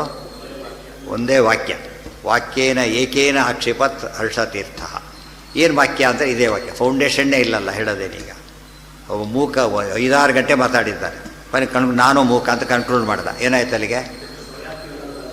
ಮಾತಾಡಿದ್ದಕ್ಕೆ ಎಲ್ಲ ಹೇಳಿದ್ದೆಲ್ಲ ಸುಳ್ಳಾಗೋಯ್ತು. ಅದಕ್ಕೆ ಮೂಕ ಸತ್ಯ ಆದರೆ ಮಾತಾಡಿದ ಸುಳ್ಳು, ಮಾತಾಡಿಸಿದ್ರೆ ಮೂಕ ಅಂಬೋದು ಸುಳ್ಳು, ಎರಡರಲ್ಲಿ ಒಂದು ಸುಳ್ಳಾಗಲೇಬೇಕು. ಅಲ್ಲಿಗೆ ಅಪ್ರಾಮಾಣ್ಯ ಬಂದೋಯ್ತು, ಗೊತ್ತಾಯ್ತಾ. ಇಲ್ಲಿ ಅಪ್ರಾಮಾಣಿಕ ಅಂತ ಎಲ್ಲೆಲ್ಲಿ ಹೇಳ್ತೇವೆ, ಎರಡರ್ಥ ಅದಕ್ಕೆ. ಪ್ರಮಾಣ ಇಲ್ಲದೆ ಹಿಡಿದಾಗ ಅಪ್ರಾಮಾಣಿಕ, ಪ್ರಮಾಣ ಇದ್ದು ಉಪಯೋಗ ಇಲ್ಲದೆ ಹೋದರೆ ಅದು ಅನಾರಂಭಣೀಯ. ಎರಡು ಡಿಫ್ರೆನ್ಸ್ ಗೊತ್ತಾಗಬೇಕು. ಅಪ್ರಮಾಣ ಬೇರೆ, ಅನಾರಂಭಣೀಯ ಬೇರೆ, ಗೊತ್ತಾಯ್ತಾ. ಅಪ್ರಮಾಣ ಬೇರೆ, ಅನಾರಂಭಣೀಯ ಬೇರೆ. ಅನಾರಂಭಣೀಯತ್ವಕ್ಕೆ ಏನು ಬೇಕು? 4 ಬೇಕು. ಅಧಿಕಾರಿ ವಿಷಯ ಅದೆಲ್ಲ ಮುಂದೆ ಹೇಳ್ತಾರೆ. ಈಗ ಏನೇ ಅಪಾಕೃತಂ ಅಂದರೆ ನಿರಾಕೃತಂ, ಖಂಡನೆ ಆಯಿತು ಅಂತ. ಅಪಾಕೃತ, ಅಪಾಕರಣ, ಉಪಾಕರಣ ತಗೊಳ್ಳೋದು, ಉಪಾಕರಣ. ಉಪಾಕೃತಂ ತಗೊಂಡ್ವಿ, ಅಪಾಕೃತಂ ಬಿಟ್ಟಾಕಿ ಅಷ್ಟೆ. ಮಿಥ್ಯಾತ್ವೇಚ ಐಕ್ಯಸ್ಯ ಅತತ್ವಾವೇದಕತ್ವಂ ಆಗಮಸ್ಯ ಸ್ಯಾತ್. ಇನ್ನು ಹೊಸ ದೋಷಗಳಿದೆ, ಮತ್ತು ಇನ್ನೊಂದು ಆ್ಯಂಗಲ್ ದೋಷಗಳೇ. ಒಂದು ಆ್ಯಂಗಲ್ ದೋಷ ಮುಗೀತೀಗ. ಪಾರ್ಟ್ ಬಿ ಇದು. ಈ ಪಾರ್ಟ್ ಬಿಯಲ್ಲಿ ಹೇಳ್ತಾರೆ ಏನು ದೋಷ, ಅದು ನಾಳೆ ನೋಡೋಣ ಅಂತ. ಯಾಕೆಂದರೆ ಇದು ಹೊಸ ವಿಷಯ. ಇದೊಂದು ಇದನ್ನು ಸರಿಯಾಗಿ ಯೋಚನೆ ಮಾಡ್ಕೊ, ಅದೇ ಮನನ. ಯೋಚನೆ ಮಾಡ್ಕೊಂಬಿಟ್ಟು ಗಟ್ಟಿ ಮಾಡ್ಕೊಂಬಿಟ್ಟು ಏನಂತ ಕರೀತಾರೆ ಅದಕ್ಕೆ? ಅದು ಮನನ. ಕೇಳಿದ್ದೆಲ್ಲ ಶ್ರವಣ, ಅಲ್ಲೇ ಬಿಟ್ಬಿಟ್ರೆ ಉಪಯೋಗ ಬರೋದಿಲ್ಲ. ಮನನ ಆಗಬೇಕು. ಮನನ ಆದಮೇಲೆ ಅದು ಧ್ಯಾನ. ಆ ಧ್ಯಾನದಿಂದ ಸಿದ್ಧಿ. 4 ಸ್ಟೆಪ್ಸ್ ಇದೆ. ಶ್ರವಣ, ಆತ್ಮಾವಾರೇ ದ್ರಷ್ಟವ್ಯ, ದರ್ಶನ, ಶ್ರೋತವ್ಯ, ಮಂತವ್ಯ, ನಿಧಿಧ್ಯಾಸಿತವ್ಯ. ಮೊದಲು ಕೇಳಬೇಕು, ಆಮೇಲೆ ಮನಸ್ಸಿಗೆ ಗಟ್ಟಿ ಮಾಡಿಕೊಳ್ಳೋದಕ್ಕೆ ಮನನ, ಆಮೇಲೆ ಅದನ್ನು ಧ್ಯಾನ ಮಾಡಬೇಕು. ಅಲ್ಲಿಗೇನಾಯಿತು? ಸರಿ ಹೋಯ್ತು. ದೇವರನ್ನು ನೋಡಬೇಕು. ದರ್ಶನಕ್ಕೂ 3 ಗೊತ್ತಿರಬೇಕು. ಮೊದಲು ಯಾರಪ್ಪ ವಸ್ತುನೇ ಗೊತ್ತಿಲ್ಲ, ಬದ್ರಿನೇ ಗೊತ್ತಿಲ್ಲ, ಬದ್ರಿಗೆ ಹೇಗೆ ಹೋಗೋದು ಪ್ರಶ್ನೆ ಬರಲಿಲ್ಲ. ಅದು ಶ್ರವಣ. ಹೋದವ್ರ ಬಗ್ಗೆ ಶ್ರವಣ ಬದ್ರಿ ಹೇಳಿದ. ಆಮೇಲೆ ನೋಡ್ದ, ಗಟ್ಟಿ ಮಾಡಿ ರೂಟ್ ಎಲ್ಲ ತೆಗೆದ, ನೋಡ್ದ, ಎಲ್ಲ ಪರ್ಫೆಕ್ಟ್ ಆಗೋಯ್ತು, ವ್ಯವಸ್ಥೆ ಮಾಡ್ಕೊಂಡು ಹೊರಟ. ಅದೇನದು ಮನನ ಆಯ್ತು. ಈಗ ಅಲ್ಲಿ ರೀಚ್ ಆದ, ಅದು ದರ್ಶನ. ಅಲ್ಲಿಗೆ ಅವನ ಯಾತ್ರೆ ಮುಗೀತು. ಏನೋ ಯಾರು ದರ್ಶನಕ್ಕೆ ಯೋಗ್ಯ ದೇವರು ಎಲ್ಲ ಒಂದೇ. ದರ್ಶನಕ್ಕೆ ಯೋಗ್ಯವಾದ್ರಲ್ಲಿ ನೋಡ್ತಾನಷ್ಟೇ. ಯೋಗ್ಯ ಅಂದರೆ ನೋಡೋ ಪ್ರಶ್ನೆ ಬರಲಿಲ್ಲ. ಒಂದು ಪದಾರ್ಥ ಯಾರಿಗೂ ಕಾಣೋದಿಲ್ಲ ಅಂದರೆ ನೋಡೋ ಪ್ರಯತ್ನನೇ ಮಾಡಬಾರ್ದು. ಅಲ್ಲಿ ದೇವರ ಬಗ್ಗೆ ಬಂದಾಗ ದಿವ್ಯ ದೃಷ್ಟಿ, ಜ್ಞಾನ ದೃಷ್ಟಿ, ದಿವ್ಯ ದೃಷ್ಟಿ, ಅದು ದಿವ್ಯಂ ದದಾಮಿತೆ ಚಕ್ಷುವು. ಯಾವುದೇ ಬಂದಾರ ವಂಚನೆ ಇದೆಯಲ್ಲ, ಮೂರಕ್ಕೂ ಬರೆದ ಎಲ್ಲ ಸೇರ್ಕೊಂಡಿಲ್ಲ, 3 ಬರೆದಿದ್ದಾರೆ. ಮಾಯವಾದ ಖಂಡಕ್ಕೂ ಬೇರೆ ಬರೆದಿದ್ದಾರೆ, ಇದಕ್ಕೂ ಬೇರೆ, ಅದಕ್ಕೂ ಬೇರೆ, 3ಕ್ಕೂ ಬೇರೆ ಬೇರೆ ಬರೆದಿದ್ದಾರೆ. ಅದು ಉಪಾಧಿ ಖಂಡ ಭಾರಿ ದೊಡ್ಡದು, ಇವೆರಡು ಸ್ವಲ್ಪ ಚಿಕ್ಕವು ಅದು ಕಂಪೇರ್ ಮಾಡಿದ್ರೆ ಅಷ್ಟೇ. ಪ್ರಪಂಚ ಮಿಥ್ಯಾತ್ವ ಅನುಮಾನ ಖಂಡನ 3 ಖಂಡನಗಳು ಮಂದಾರ ಮಂಜರಿ ಇದೆ. ಸೊ ಒಂದು ಸ್ಟೇಜ್ ರೀಚ್ ಆಯ್ತು, ಗೊತ್ತಾಯ್ತಾ? ಈಗ ಯಾತಕ್ಕೆ ಹೇಳ್ತಾರೆ, ಯೋಚನೆ ಮಾಡ್ತಾ ಹೋಗಿ ಪುಸ್ತಕನೂ ಬೇಕಿಲ್ಲ, ಏನು ಹೇಳಿದ್ರೆ ಯೋಚನೆ ಮಾಡ್ತಾ ಹೋಗ್ಬೇಕು. ಅವ್ರ ಐಕ್ಯ ಹೇಳ್ತಾರೆ, ಅವ್ರು ಹೇಳೋದು ಸರಿಯಾಗಿ ಅರ್ಥ ಮಾಡ್ಕೋಬೇಕು. ಫಸ್ಟು ಅರ್ಥ ಮಾಡ್ಕೊಂಡ್ಮೇಲೆ ಅವಾಗ ನಮಗೆ ಇದು ಅರ್ಥ ಆಗುತ್ತೆ. ಒಂದು ಸಮಸ್ಯೆನೇ ಗೊತ್ತಿಲ್ಲದೆ ಹೋದರೆ A problem well understood is have solved ಅಂತ ಕರೀತಾರೆ. ನಮಗೆ ಅಂಡರ್ಸ್ಟ್ಯಾಂಡೇ ಮಾಡ್ಕೊಳ್ಳದೆ ಹೋದರೆ ಆಗೋದಿಲ್ಲ. ಅದಕ್ಕೆ ಅದು ದ್ವೈತಿಗಳು ಅದ್ವೈತ ಮತವನ್ನು ಭಾಳ ಚೆನ್ನಾಗಿ ಅರ್ಥ ಮಾಡ್ಕೊಂಡ್ರಷ್ಟೇ ಉತ್ತರ ಕೊಡ್ಲಿಕ್ಕೆ ಬರೋದು. ಖಂಡನೆ ಮಾಡ್ಬೇಕಾದ್ರೆ ಅವರು ಅರ್ಥ ಮಾಡಿಕೊಂಡ್ರೆ ಮಾತ್ರ ಬರೋದು, ಇಲ್ದವ್ರು ಬರೋದಿಲ್ಲ. ಅದು ಅನುವಾದ, ಪೂರ್ವಪಕ್ಷದ ಅನುವಾದ ಫಸ್ಟು, ಆಮೇಲೆ ಸಿದ್ಧಾಂತ ನಿರಾಕರಣೆ ಮಾಡಿದಾಗ. ಇನ್ನು ಪ್ಯಾರ ಹೋದರೆ ಮುಗಿದೋಯ್ತು ಗ್ರಂಥ, 2 ಪರ ಸಣ್ಣ ಗ್ರಂಥ ಇದು, ಬಟ್ ಬೇಸಿಕ್ ಇದು. ಅವ್ರು ಏನು ಹೇಳಕ್ಕೆ ಹೋದರೂ ಇದು 4 ತಪ್ಪಿಸೋಕ್ಕೆ ಸಾಧ್ಯ ಇಲ್ಲ. ಈ ಮಾತು ಉಪಯೋಗ ಅಲ್ಲೇ ಕಾಂಟ್ರವರ್ಸಿ ಇದೆ, ಅಜ್ಞಾನದ ಬಗ್ಗೆ ಭಾರಿ ಕಾಂಟ್ರವರ್ಸಿ ಇದೆ. ಅವ್ರ ಬಗ್ಗೆ ಏನು ಹೇಳಬೇಕು ಅನ್ನೋದ್ರ ಬಗ್ಗೆ ತೀರ್ಮಾನ ಆಗಿಲ್ಲ ಅದೇನು. ದೇರ್ಫಾರ್ ಹಾಗಿದ್ರೆ ಏನಾಯ್ತು ಇಲ್ಲಿಗೀಗ? ಇಷ್ಟು ಆಚಾರ ಹೇಳೋ ಹಾಗೆ ಉಳ್ಕೊಂಡ್ಬಿಡು. ಅದು ಅವ್ರಿಗೆ ಸಮ್ಮತವಾದದ್ದು. ಈ ಪ್ರಶ್ನೆ ಸಾಲ್ವ್ ಮಾಡೋಕ್ಕೆ ಬರೋದಿಲ್ಲ ಅಂಬೋದನ್ನು ಅವ್ರು ಒಪ್ಕೋಬೇಕಾಗತ್ತೆ. ಅದು ದೊಡ್ಡ 2 ಸ್ಕೂಲ್ಸ್ ಆಫ್ ಥಾಟ್ ಇದೆ ಅದಕ್ಕೆ, ಗೊತ್ತಾಯ್ತಾ? ಅದು ಮುಂದೆ ಇಷ್ಟು ಗೊತ್ತಿದ್ದು ಬಿಟ್ಟರೆ ಯಾವ ಮಟ್ಟಿಗೆ ನಿಮ್ಮ ಮನಸ್ಸಿಗೆ ಗಟ್ಟಿ ಆಯಿತು ಒಂದು ವಿಷಯ, ಯಾವ ಕಾಲಕ್ಕೆ ಏನು ಒಪ್ಪಲಿಕ್ಕೆ ಮಾಯವಾದ ಒಪ್ಪಲಿಕ್ಕೆ ಸಾಧ್ಯ ಇಲ್ಲ. ಗಟ್ಟಿಯಾಗಿ ಇದಕ್ಕೆ ಯಾವ ಸಂಸ್ಕೃತನೂ ಬೇಡ, ಸಂಸ್ಕೃತಿ ಸಾಕು. ಇದಕ್ಕೆ ಏನು ಬೇಕು? ವಿಚಾರದ ಸಂಸ್ಕೃತಿ ಇದ್ದುಬಿಟ್ರೆ ಅರ್ಥ ಆಗಿದೆ. ಆ ರೀತಿ ಹೇಳಿದಾಗ ಸಮಸ್ಯೆ ಭಾರಿ ಸುಲಭ. ಅದನ್ನು ಹೇಳಿದ್ರೆ ಬರೀ ಶಬ್ದ ಬೆಳೆಸ್ತಾ ಹೊರಟ್ಬಿಟ್ರೆ ಏನಾಗುತ್ತೆ ಅಲ್ಲಿಗೆ? ಸುಮ್ಮನೆ ಏನು ಪರ್ಪಸ್ಸೇ ಸರ್ವ್ ಆಗೋದು.